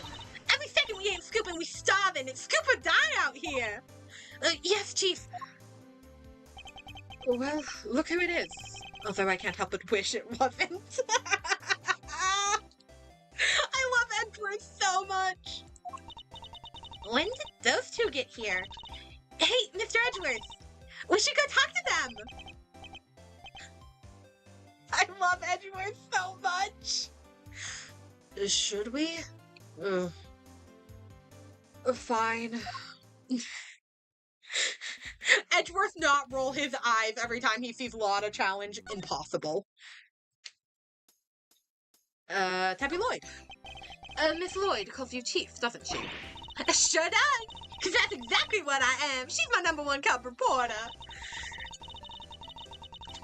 It seems my unique brand of Shutterbug caught her eye, so she came to me to learn the trade. She may be a scribbler, not a snapper, but the both of us are hungry for scoop soup, 24/7. And besides, who doesn't want to be called Chief, right? Miss Hart's pictures were what drew Miss Lloyd to her. I suppose it's no surprise that this particular chief attracts an apprentice with such a unique taste. Sure, she didn't score no big stories just yet, but she's hungry. Boy, is she hungrier than me, even. And she wants a Pterosaurus exclusive batter than a coyote wants a chicken. She's been turning this place upside down all day looking for leads. She has? Maybe she knows something about the kidnapping. I think we should ask her, don't you, Mr. Edgeworth? Agreed. We need all the help we can to find Sean. And I can think of one piece of evidence that might encourage her to tell us what we need to know. Your scoop. So, now that the story of the underground auction is in the bag, what's next? Come on, as if you even need to ask. Tyrannosaurus, that's what. I think they dropped him right into my dang lap. Snuck it upstairs to cover the auction, and then he shows up right on the doorstep and even stops a big old footprint everywhere for good measure. And do you have a particular news outlet in mind for this big scoop? Does the bear do its business in the woods? Got me 2 or 3 in mind. They'll be all over this like a rash. 'Cause there's even one right here in the big building. Tabby and me were in and out of there all the time. I mean, mostly on account of how fond they seem to be of throwing us out on our ears, but still. It sounds as if they're both more out than in. Okay, I guess we were supposed to talk to Tabby, not Lotta. Hey, Tabby. Oh, well, if it ain't my good friend, Ruffles. Good to see y'all again. And you, Miss Lloyd. But how come you're here, if you don't mind me asking? Miss Lloyd, the accusation of murder made against you was, of course, entirely groundless. But the fact remains that you were a willing participant in the staged assassination attempt. The police will no doubt wish to speak to you about the matter. You should be aware that you may well be punished for your actions. Well, they kind of dropped the whole case. Out of nowhere. And packed me up and shipped me home without so much as a slap on the wrist. I honestly have questions about why Tabby has a bear trap. She has one of the funnest designs, though, for all of Ace Attorney, because it is so chaotic. I love it. I guess it was their way of saying, you keep up the good work now. They did seem kind of keen to get me to never ever mention the whole thing again, though. Yes, because you were part of the official story of an attempt on the president's life. They can't afford to have you getting in the way of that. But, Mr. Edgeworth, telling Tabby not to talk about it is like trying to stop a dam from bursting with a piece of tape. Not exactly the most delicate way of putting it. I wrote up the whole thing, of course. Every last detail. Plus a few of my own. Handed them into the paper, hopes all high and all. But nothing. Not a peep. Was somebody putting pressure on them? Or were the details you added a little too gratuitous, perhaps?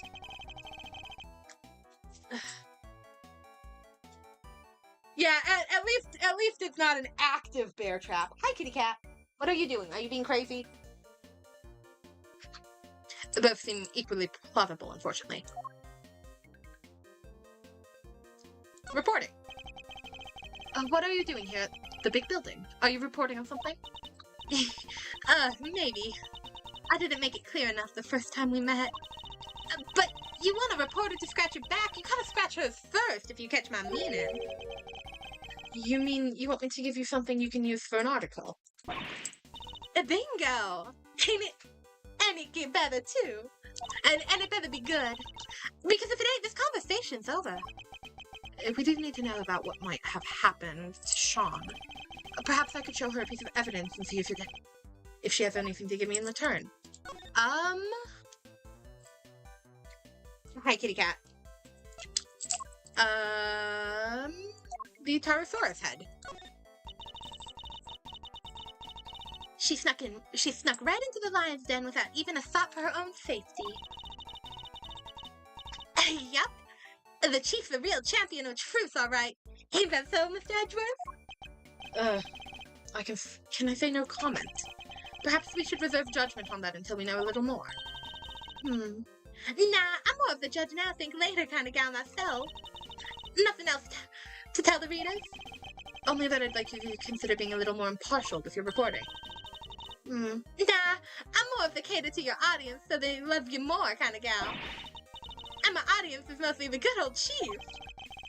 I wish you'd at least try to take things seriously. Edgeworth is exhausted. Do you want the dead body?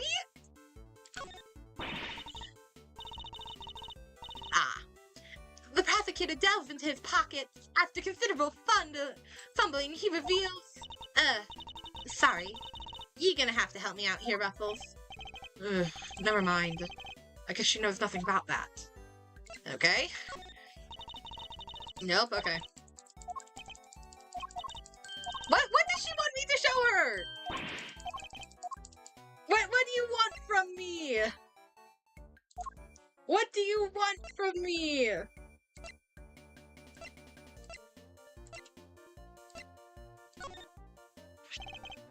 Miss Lloyd, this picture. Say no more, Ruffles. I already know what you're gonna ask. You do? You're looking for him, right? The kid. What? How do you know that, Tabby? You just can't get out from under the drama, huh? Wherever he goes, the bodies follow Miles Edgeworth's trouble magnet. Pretty much sums you up, right? Is my reputation really so sorry?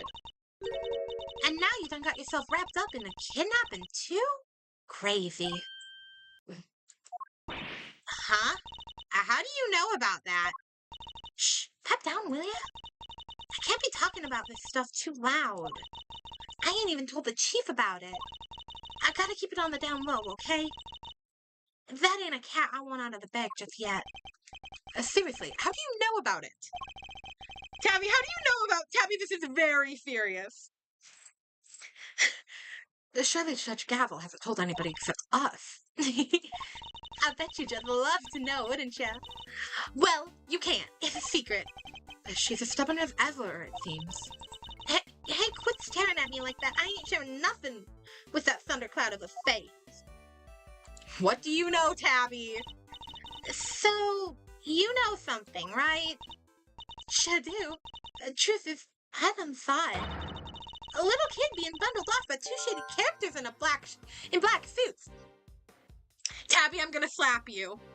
Tabby, I am going to slap you.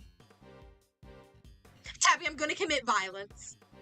You can report on that. Me committing violence. If you... Why didn't you have a bear trap? Throw the bear trap at them.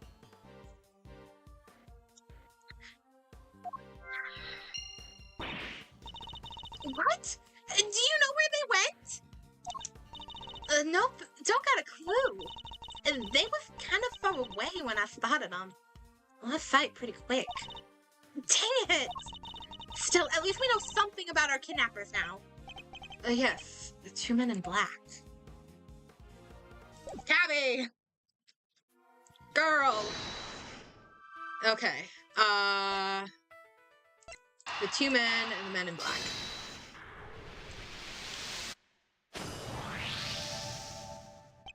So, we've learned a little something about the kidnappers. Miss Lloyd saw two men taking Sean away, and the taxi driver remembers giving two similar-looking men a ride. They must be the same people, right? I'd say it's a distinct possibility, yes. But there's one thing that doesn't make sense. The taxi driver said specifically that the two men didn't have a child with them. Because they put him in the case!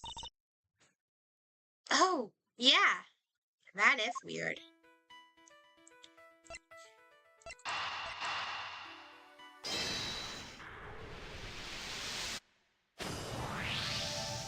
Okay, so I was on the right track. I was just a little early to it. Could it be Could it be the kidnappers who stole the case? Wait, you mean... Yes. What if they put Sean inside it? He's little enough that he fit, I guess. So the reason the taxi driver didn't see him... might have been that he was loaded into the trunk as baggage. But why did they need to hide him? Okay, typically when people are kidnapped, they put up a fight, and will probably be like, hey, I'm being kidnapped. I imagine they might not have planned to originally. But they didn't count on there being a police presence here at the plaza. Right, that makes sense. They didn't want the officer on duty to see them going off with Sean. So they took a rather drastic measure. That must be it. All right, let's go see what the taxi driver can tell us. The two men you told us about. Did they have any baggage with them? Boy, did they. Giant case. Wasn't easy getting that thing in the trunk, I'll tell you. That settles it. They must have been the kidnappers. Where did you take these two men, if you don't mind me asking? Look, I can see this is important. How about I give you a ride there? That's a great idea! Come on, Mr. Edgeworth! All right, thank you. My pleasure, folks.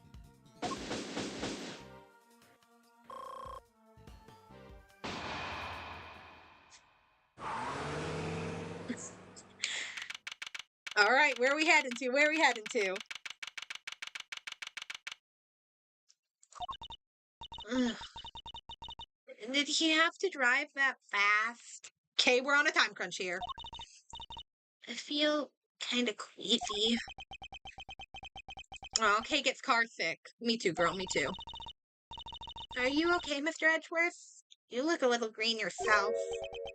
I'm fine. The driver said he took the men to the garage of this house right here. Which means this must be where they brought the case. No, wait. Look at the name in the mailbox. The name? What? Hank the Best? This must be that chairman guy's house. What? Hank the Best ordered Sean's kidnapping? I'm gonna murder him. Isn't he currently under arrest? Yeah, but he has goons. Every good villain needs goons. Every good villain needs a pair of goons. Nice! The garage door is unlocked. You spotted that quickly, although I guess I probably shouldn't be surprised. Of course he has a motorcycle! Oh yeah, no, Kay is definitely calling Edgeworth's dad. It smells of engine oil in here. I guess the Best Senior must be something of a motorcycle, something of a motorhead. That is the ugliest ass motorcycle I've ever seen. I don't think I've talked about it before, but I hate motorcycles because they're so loud and I have sensitive ears. If it isn't clear from everything else I've said ever, I am a very sensitive person, especially to noises. And I live directly next to a highway. Like I'm a good few like I'm a bit away from it because my house just sits back on a really like a rather large piece of property. We've got a long driveway. It's far from the road, but the road my driveway connects to is a highway.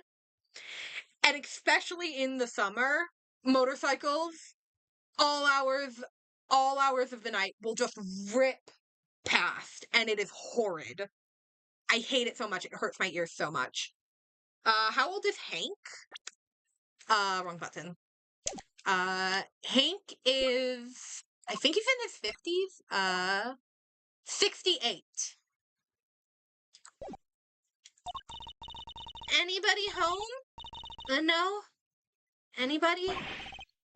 What are we, hey? Common house thieves. You take that back. We're great thieves. And don't let me ever hear you say any different. Have some self-respect, Mr. Edgeworth. She didn't like that at all. Anyways, it seems nobody's around, which hopefully means we're not at risk of being arrested. Don't let your guard down yet. We're only just getting started here.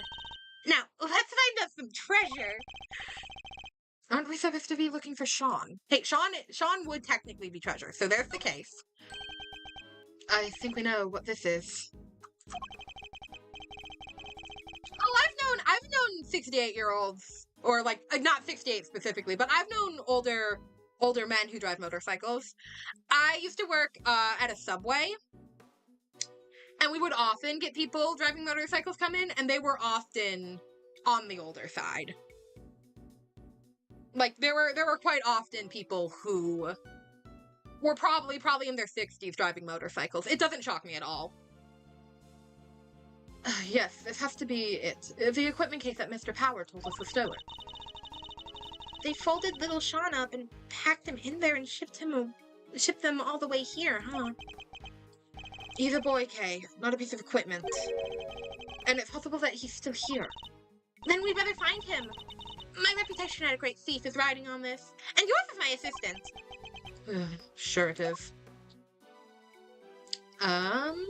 Gloves. Look! A treasure! Ooh.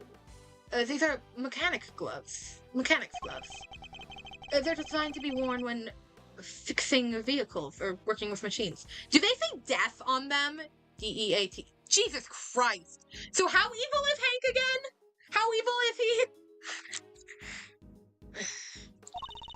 They're covered in oil. It looks like it must be from a machine, too. And, strangely, dirt. An awful lot of dirt. I doubt they would have gotten like that from motorcycle maintenance. Ugh. I hate the guy.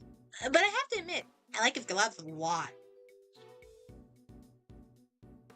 Yeah, no, like, even from a perspective of, like, these gloves are just tacky. I would not be caught dead wearing gloves like that. You think we can maybe come up with a good excuse to borrow them? I was about to take them into evidence, but now I'm not so sure that's a good idea.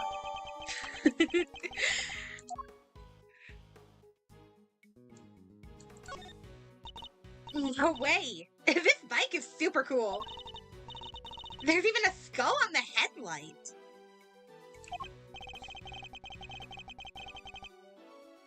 Yeah. Somewhere between Sitlolly and Disney villains on the evil scale. That is the perfect way to describe Hank, because he's cartoonishly evil, but he's also literally an abuser. He's cartoonishly evil, but he also literally abuses his son.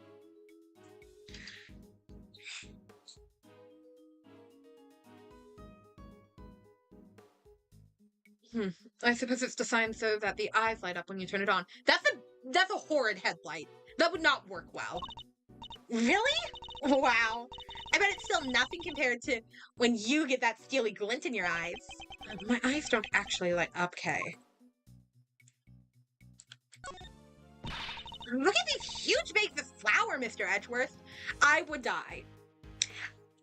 I would die the second I step in this garage. I am very allergic to wheat.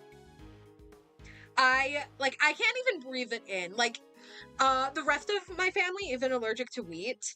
So if, my brother specifically wants some sort of dessert, or my mom's making treats for my dog, they use normal flour, because it's just not something I'm eating. But, if they're doing so, I can't be in the kitchen when they're doing that, because I will start feeling super stuffy. So I would just die the second I walk in this garage. If we had some water and a rolling pin, we could make us some delicious fresh noodles. I like them nice and firm, don't you? You have to boil them just the right amount. That's not flour, Kay. It's cement. Oh, hey, I wouldn't stop breathing the second I walk in this garage. If you mixed it with water, it would become very, very firm indeed. Really? Wow. Cement noodles. Yeah, those would probably kind of stick in your throat, huh? Yeah, no, I'm allergic to wheat. So, flour, anything made with flour. So I can't eat flour noodles. I eat rice noodles. And I can't eat bread. I'm even allergic to, as I mentioned, I live fairly out in the country. Directly next to my house, on, every side, is farmland that is rented out to farmers. It is technically part of my property, but it's rented out to, some farmers. One of the plants they grow is, wheat to feed their cows. Cannot breathe during the summer at all. I literally have to basically stay in the house the entire summer because I cannot breathe out there. It is horrid. I'm very allergic to wheat. Just a little, Kay. Just a little. There's a sledgehammer and a shovel and a bunch of other heavy-duty tools here. That thing makes Judge Gavel's hammer look puny. If I ever become a judge, I'm getting one like this. I doubt you can make yourself very popular swinging one of those around in a courtroom. Really? Fine. What if I swung that shovel around instead? Then it wouldn't be a courtroom, it would be a circus. Promise me you won't do that. Hello? Uh-huh. There's somebody in the back there! Sean, is that you? Sean! Stay right there, we're coming! Uh-huh. That's... Ah! Oh! So we found Sebastian.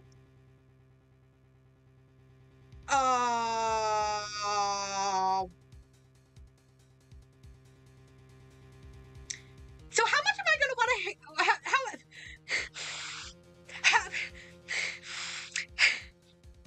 need to compose myself. How much am I gonna want to murder Hank by the end of this case?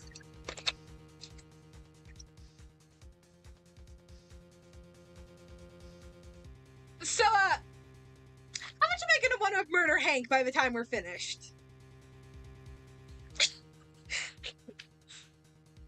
But, Mr. DeBest. What? What's he doing here? Wait, this is Chairman DeBest's house, right? Which means... Well, we found Sebastian. Sweet baby. Sweet baby, no. Sweet baby. Yes, it's Mr. DeBest's home too, presumably. So how did he wind up like this? Yeah, I'm grabbing the sledgehammer. I'm taking the sledgehammer. I'm gonna grab that sledgehammer, march myself down to the detention center, and murder Hank. Untie him, Kate. Quickly. A little expert rope work, huh? Leave it to me. Alright, like this, and this, through there, and you're free. Are you okay, Sebastian? Oh, baby boy! Baby! He looks like he's been through hell. How did you come to be tied up down here? I don't know! You found me! Why don't you tell me? Because we don't know. Which is why we're asking.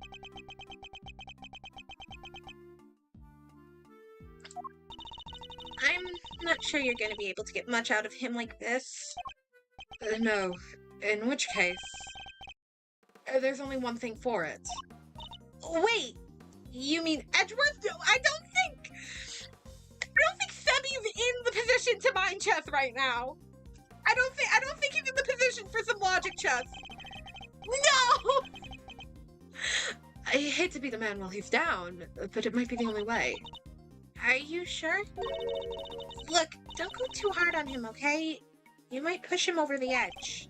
Understood. I'll tread carefully, I promise. Though I can't promise I'll be very good at it. I've never held back against my opponents before, after all. Guys, I don't know how I feel about doing mind chess against Sebastian after he was just kidnapped by his own father! The last time we saw him, he was running out of the courtroom. How did he wind up here? You don't understand. You don't know what it's like being me. Oh, okay. He's been through a lot. It's going to be hard to know what might cause him to lose control. In which case, I guess I'll just have to quietly listen to what he has to say. Why me? Why am I always the last one to know? The butt of every joke. He clearly has questions. I'll have to do my best to try and answer them. But he's also clearly in no fit state for this. I'll need to try and finish this quickly. I should figure out what he needs to hear and try to calm him down. Okay. I'm not telling him he's a total failure, Jesus Christ! Just take a deep breath and tell us what's on your mind, Sebastian. No, I will not. Even if I did, it's not like you'd listen to me.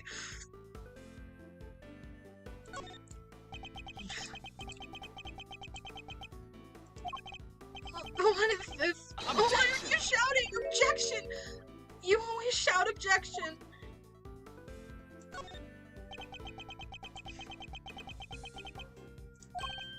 What? You're really going to listen to me? Learning the truth about your father can't have been easy. I can only sympathize. That wasn't the hard part. The hard part was losing everything I ever had in a single morning.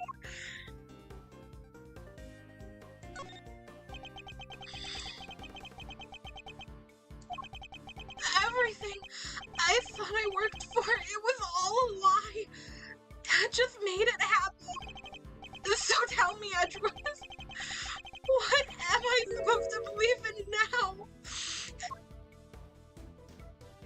believe in yourself. You can lose faith in everything but yourself. That you have to believe in. But you don't have to do it alone. Experience, I can't give you, but knowledge, that I'm happy to offer. I had some time to think while I was tied up like that, and I realized something. I'm not cut out to be a prosecutor. I'm incompetent. I don't even know the right word.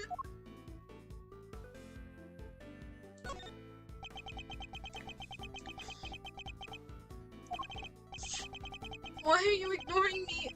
Is this some game of yours? Are you trying to make me feel even worse? Oh no. Oh, I feel so bad. I thought we had to let him talk a little bit longer, but no. No, calm down, please. Seems like it's just the wrong moment to stay quiet. Fuck. Okay.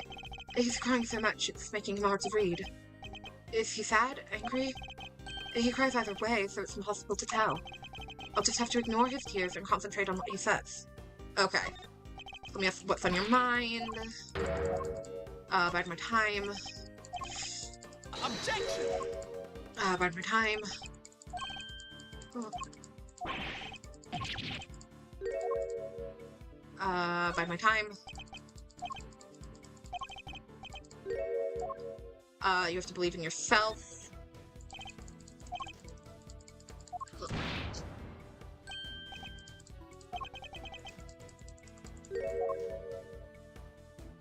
I think you mean incompetent. I think the word you're looking for is incompetent. But judging one's own competence is notoriously difficult. So I need you to trust me on something. You're getting better at this, Sebastian. Day by day, inch by inch, I swear it. Now, I need to ask you something. Will you help me out? Sure. What do you need to know? Well, first of all, thank you for calming down. Next, I want you to tell me about your kidnapping. Okay, this hasn't been horrid so far. I need you to be as detailed as possible, Sebastian. Tell me everything you remember seeing and hearing. Who were you kidnapped by? Do you have any idea who your kidnappers might have been? No, of course I don't. If I did, I'd have told you already. I'll need a clue if I'm going to pursue this line of questioning any further. I should try another tact for now. Why were you taken to your own home? Probably because he was ordered to be kidnapped by Hank. Listen, I think we all know the answer to this is that it was Hank. Why would somebody kidnap you only to take you back to your own home? Don't you think I want to know that too? I'm the victim here. What are you asking me for? How am I supposed to know?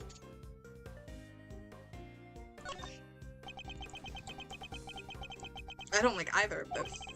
They locked me up in that box, and then they locked me up in here. I was so scared. I was scared. So scared. Mm-hmm. And did you happen to overhear anything your kidnappers might have said? I think one said, if you want to blame somebody, blame the guy who owns this house. The owner. Hank the Best. The owner of this house? That's your father, isn't it? It is? I guess it is. Oh. I get it.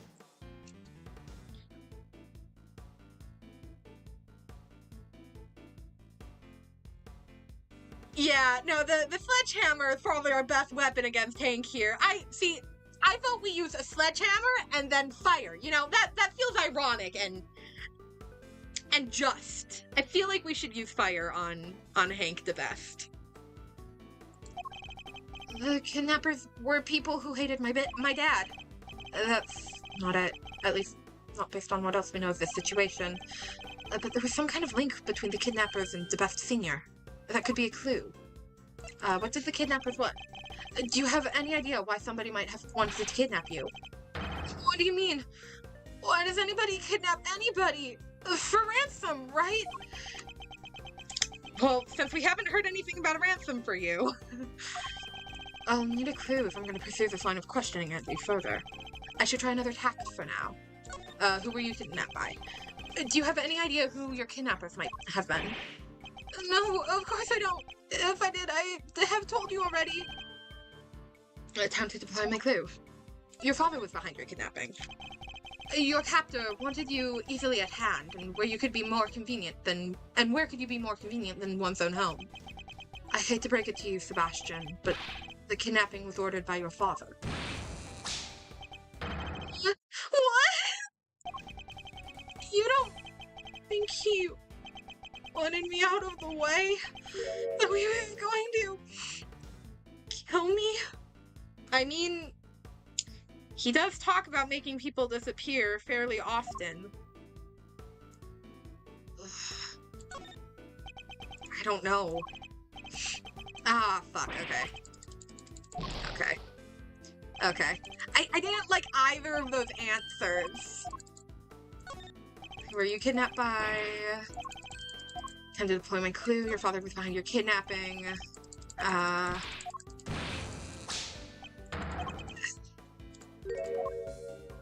Maybe?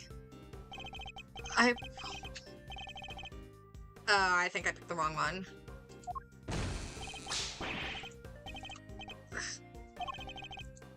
Why don't you just go away? You think I'm going to trust you? I don't trust anybody anymore. He's extremely sensitive right now. I can't afford to choose my words carelessly. Yeah, no, wait, hold on. Let me hug Sebastian. See, the thing it comes down to is I'm fairly certain, Blaze wanted to murder like, I don't think Sebastian was just gonna get to walk away from this one. Okay.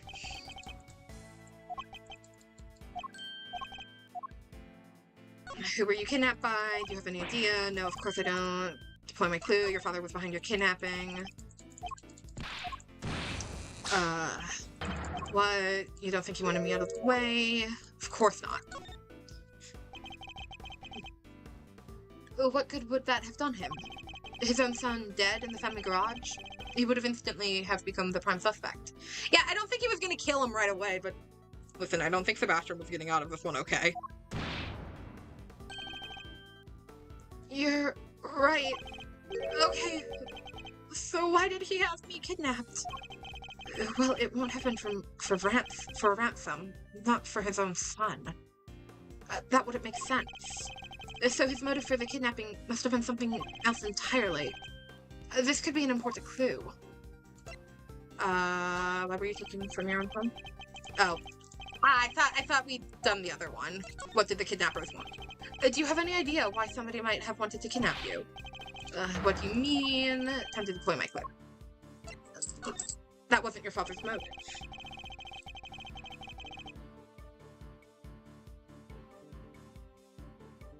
Ugh.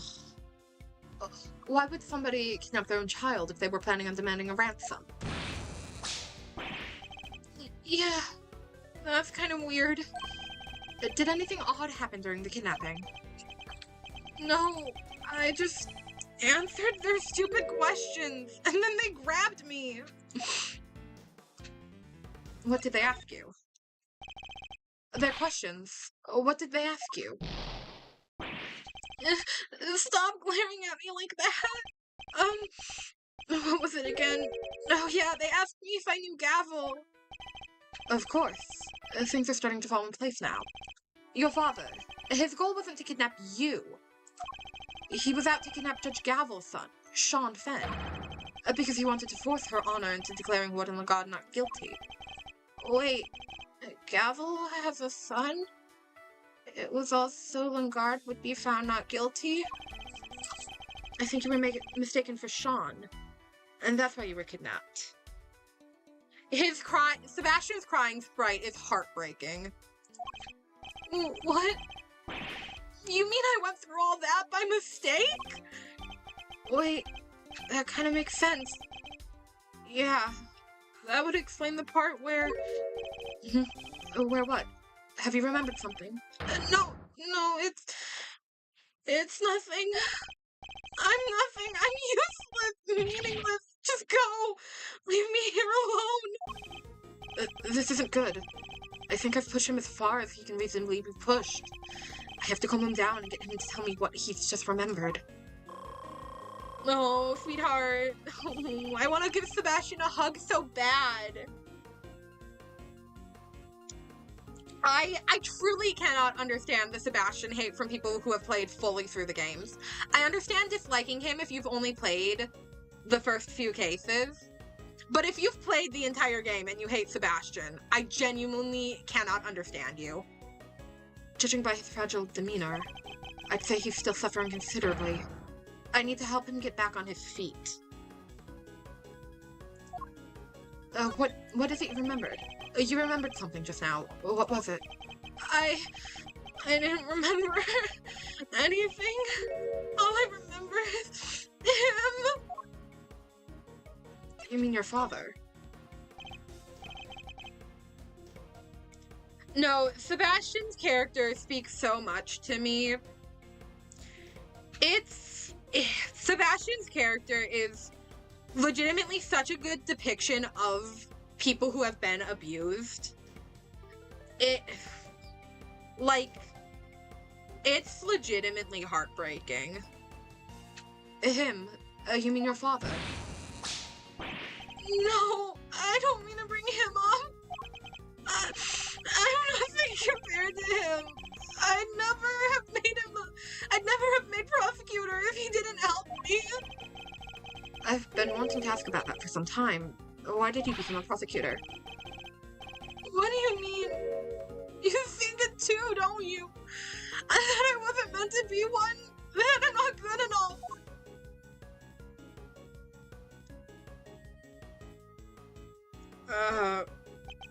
I think I chose wrong.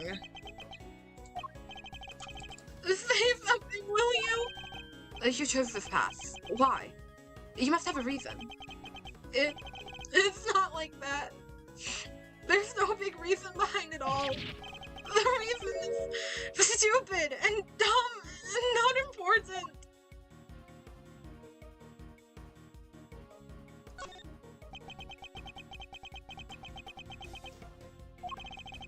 Like I said, it's stupid. It probably doesn't mean much to anybody except me. I've often felt much the same about my own reasons for becoming a prosecutor. Really? You have? No, like, dude. Miles definitely gives Sebastian a hug once this is all over. Baby needs a hug. Really?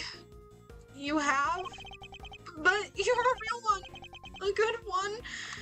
A success. Even my dad, the chairman of the committee, said so. You wanted your father's approval. You wanted your father's approval. I can well understand that. You can? I thought if I became the best prosecutor out there, he'd finally accept me for who I am.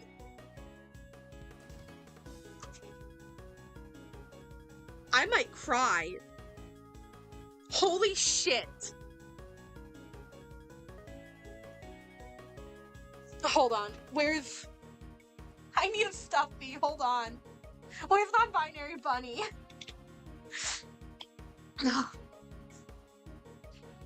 I have non-binary bunny. I need to hug a stuffy for this. I just wanted to not be useless. You're not covering for your father in any way, are you? Oh, no, I won't cover for him ever again. I mean, why would I after what he's done? Because you want to be useful to your father. Sebastian is my son. I'm adopting him. Move out of the way, Edgeworth. You have a strong desire to be of use to him, so he'll approve of you. Is that fair to say? I mean, why can't I be just once in my stupid life? Why can't I make it better? Why can't I clean his name? It's clear his name. I don't know. It isn't possible to clean his name, Sebastian, but you can clear one. I never knew that. In your father's case, though, it's going to be hard. His crimes continue as your kidnapping shows. But knowing that, do you still think you can help him? But what else do I have? What else am I supposed to do? Why don't you be the better man and rise above the father who made a fool of you? Stare him straight in the eyes and stop him from committing any more crimes. Hey, you're right. I'll prove him wrong about me. I'll prove him wrong about everything. That seems to have calmed him down again. Now I just need to get him to tell me what happened to the evidence. Let's see if I can't give him the courage he'll need to stand up to his father. With the evidence from the case. The key pieces of evidence from Lungard's trial failed to make it to the courtroom. As the prosecutor in charge, they were your responsibility. Did you misplace them somehow? No, that's not what happened. You haven't heard my side of the story.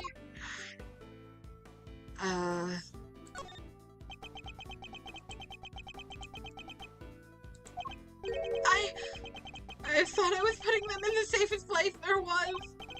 But what did I do? What did I do? I'll need a clue if I'm going to pursue this line of questioning any further. I should try another tract for now. What connects Lungard to your father? What's the connection between your father and Warden Lungard? Sorry, I don't know much about that. You can't think of anything. Even the smallest morsel could be a valuable clue. Oh, I think they made me work together once and... What else do you remember? And what is it? What else have you remembered? I think she got the job at the prison because my dad recommended her. Interesting. And did he have any particular reason to recommend her? So yeah, Fifi was definitely in Hank's pocket. God, who wasn't in this man's pocket?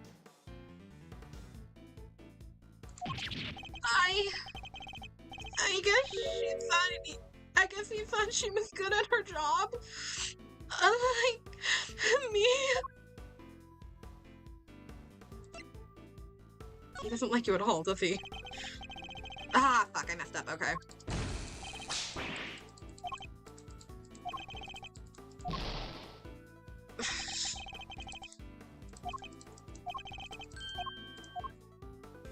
What's Lungard's connection to your father? Don't know that much. Anything?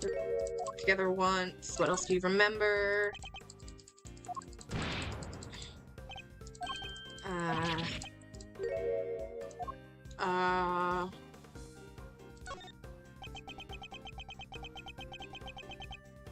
Yeah, no, it truly seems like everybody was in Hank's pocket. I think they knew each other from back when he was the chief prosecutor. What was he like back then? Or was he different at all? Oh, he was amazing. There wasn't a piece of evidence he didn't know, or a case file he hadn't read. An intimate knowledge of cases and the evidence pertaining to them. That could be an important clue. Key pieces of evidence from the trial of Shore Island. Did you misplace them? By my time.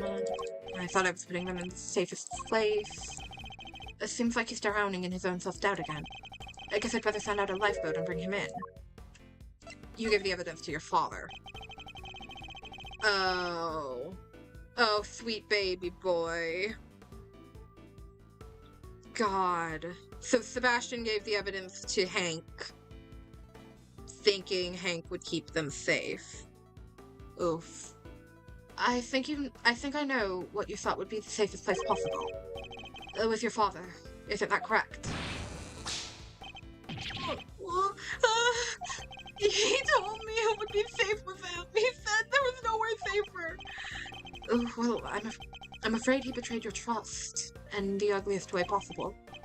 So he got rid of it? Why, Dad? What were you thinking? He wanted to mess with the trial. Your father wanted to obscure the truth in order to ensure that that Warden Lagarde was declared innocent. Yeah, I would not be shocked if Hank frequently lit evidence on fire. There's no easy way to say this, Sebastian. He used you. Oh. There's a chance that the evidence is still in Chairman DeBest's possession, and we still don't know where Sean is. We need to get back out there and find him. It's all my fault. What do I do now? I can't stand by and watch him like this. He's had a brutal collision with reality he never even knew existed. I should ask him what he means to do now. Perhaps I can even help him figure that out. God, Dadworth is real. Anyone who ever says that, like, Edgeworth doesn't actually act that much like a father towards Kay and Sebastian in these games is blind. Because, I mean, this is peak Dadworth right here. There's no way around it. The road ahead will be a hard one. But maybe this is fate. Maybe it's my job to point him in the right direction. What do you mean to do now? So, what now, Sebastian? Well, first I'm gonna give this stupid jacket back. I don't deserve to wear it. My dad always said that clothes make you a man, but I'm not a man. It's clothes make the man. It's clothes make the man, Sebastian. It is. Thanks, Edgeworth. I'm learning a lot from you today.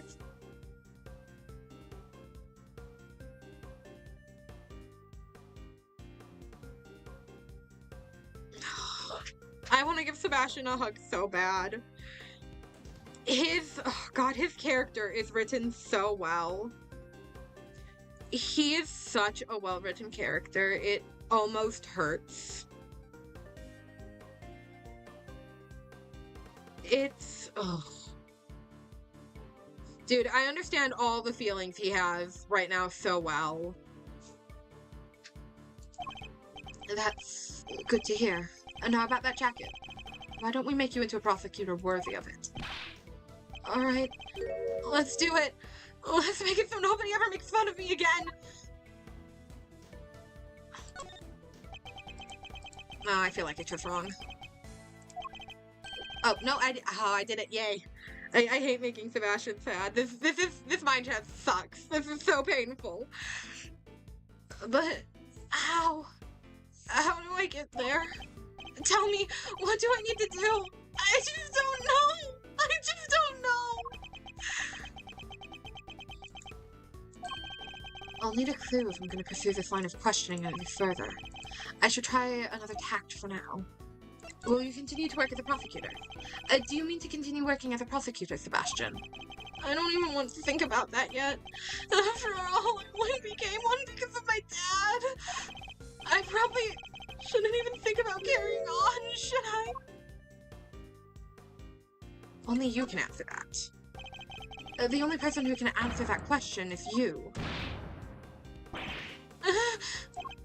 Only you can decide what path you choose to walk. Then, I don't want to stop being a prosecutor. If I give up now, I'll regret it for the rest of my life. I just know it. So he intends to see this through. I'll bear that in mind. So what now? Oh god, I don't remember it's the clothes that make the man. Thanks, Edgeworth. Good to hear. Alright, let's do it. Bide my time. I just don't know. Oh, shit, no. Okay, we need to do the middle one first, okay. Well, you walk the same path as your father. Do you mean to be like your father? to continue to ignore the truth. Come on, give me a break, will you? Can a guy get a glass of human kindness when he needs one? Do you mean the milk of human kindness? Are you talking about the milk of human kindness? I'm afraid that's not quite how the phrase is used. It's not. Listen, talking with you like this, it's helpful for me too. There was a time where there was truths I didn't want to face up to either. But a good friend taught me the errors of my ways. That's nice. But I don't have anybody like that. I can be that person for you. If you could muster up the courage to try to find your feet again, I'd be very happy to help. You would? But only if you really mean to try. I don't want to be like my dad. You want to be better than him, don't you? Yes, Sebastian, I see it now. He's told me that he wishes to be better than his father, and that he wishes to remain a prosecutor. I take that to mean he wants to be a different kind of prosecutor than his father. That the first important decision he's ever made for himself, and it tells us where he needs to go next. So what now? So what now? I'm gonna give the jacket back. It's the clothes that make you a the man. Thanks, that's worth. Good to hear. Let's do it. Bide my time. But how? Tell me, what do I need to do? I just don't know. If only he had remembered his own words from a few minutes ago. The decision he made should serve as a good guide as to what he does next. You'll be a different kind of prosecutor. You want to remain a prosecutor, but walk a different path from your father, correct? It won't be easy. But the path you have chosen is that of the true prosecutor. And now that you have chosen it, when the time comes, you'll know exactly what to do. You're lucky. I myself still haven't quite decided what to do with my life. But you have, and it's a choice you've made all on your own. Now all you have to do is believe in yourself, and the path you've chosen. Mistaken for Sean and kidnapped by his own father's underlings. And losing his belief in himself as a prosecutor after his father stole his evidence. He's been through so much in the span of a single day, more than I can imagine. Well, it took a little longer than I thought it would, but that's checkmate. That was painful. This was painful. No!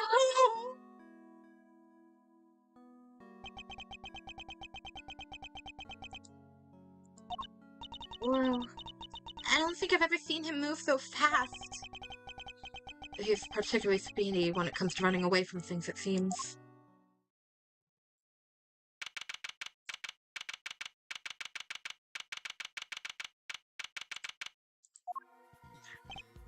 Ugh. We don't have much time left. I think we'd better check in with Fender. He'll want an update on what we've discovered. We need to know what's going on over at the courthouse. But Sebastian ran off, right? Isn't he supposed to be the prosecutor in charge? We're just updating Fender, and nothing else will change. Francisco will continue the prosecution. Okay. Is that really alright, though? It's going to have to be. Like you said, Sebastian ran off.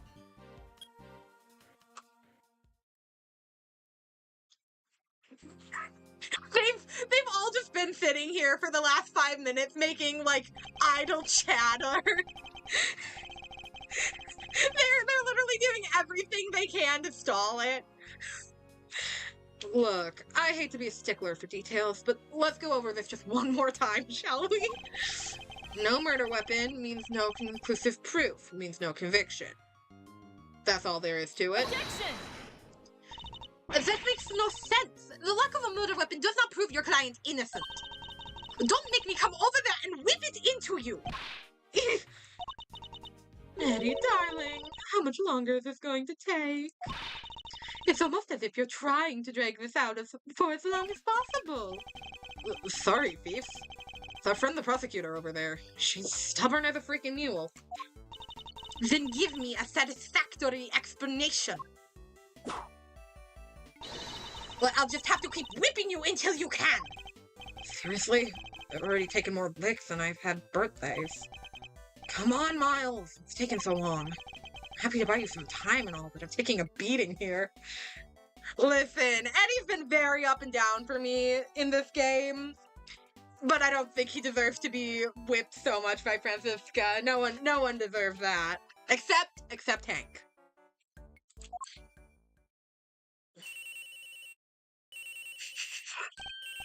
Oops. Sorry, guys. This one's important. Mind if I take it? Fine.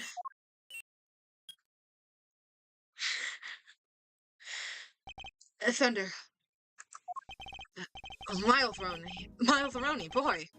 Boy, am I glad to hear your voice. How are things on your end? We found Sebastian.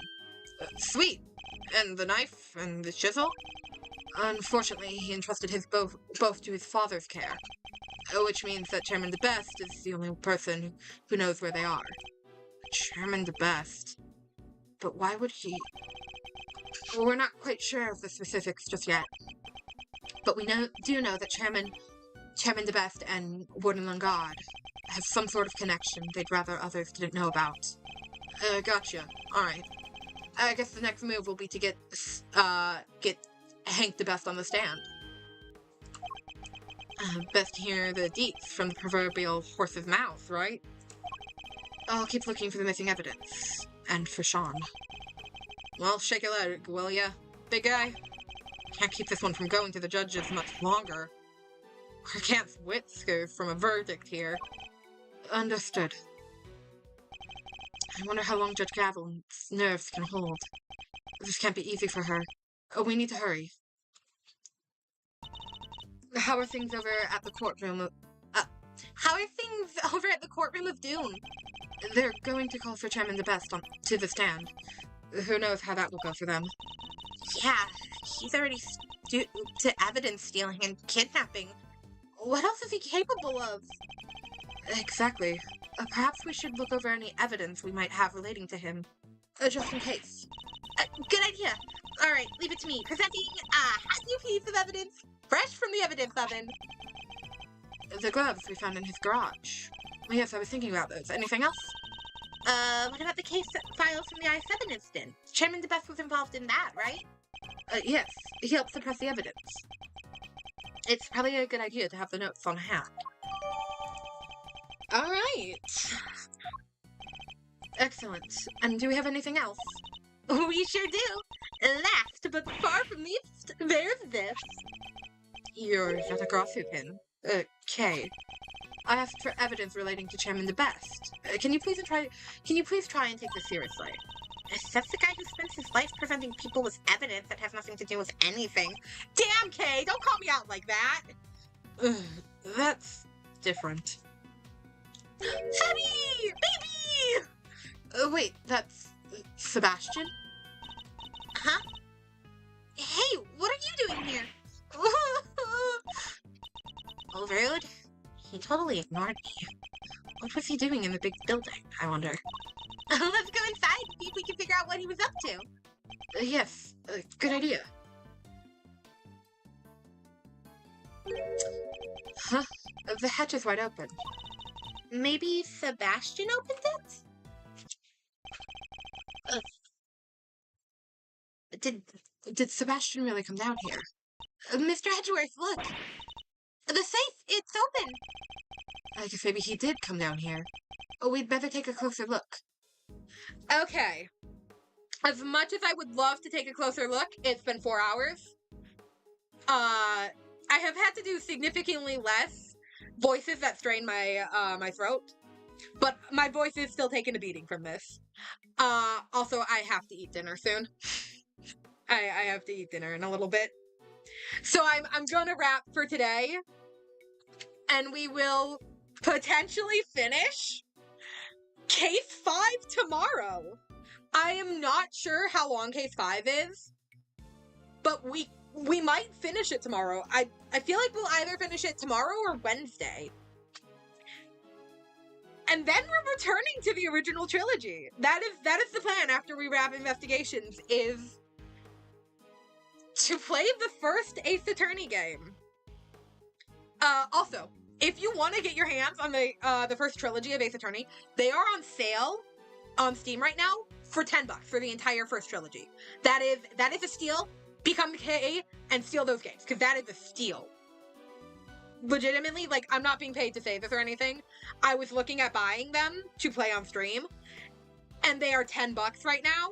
Buy them. If you want the original trilogy, buy them. They're $10 right now. It's incredible. But yeah, so tomorrow we're going to continue case 5, and if we wrap up case 5 tomorrow, then Wednesday will be the original Ace Attorney game. But if we don't wrap up case 5 tomorrow, it will be finishing case 5 on Wednesday, and then we will. Thursday would then either be a return to Honkai Star Rail or more Ace Attorney. But yeah, no, I'm gonna go rest for now. Rest my voice for now. I will be back tomorrow, likely probably about 2ish again. I'm not sure. I have to figure it out a little bit, but looking at things, it'll probably be about 2 tomorrow where I start again, and we will be wrapping this up. So yeah, thank you so much for joining.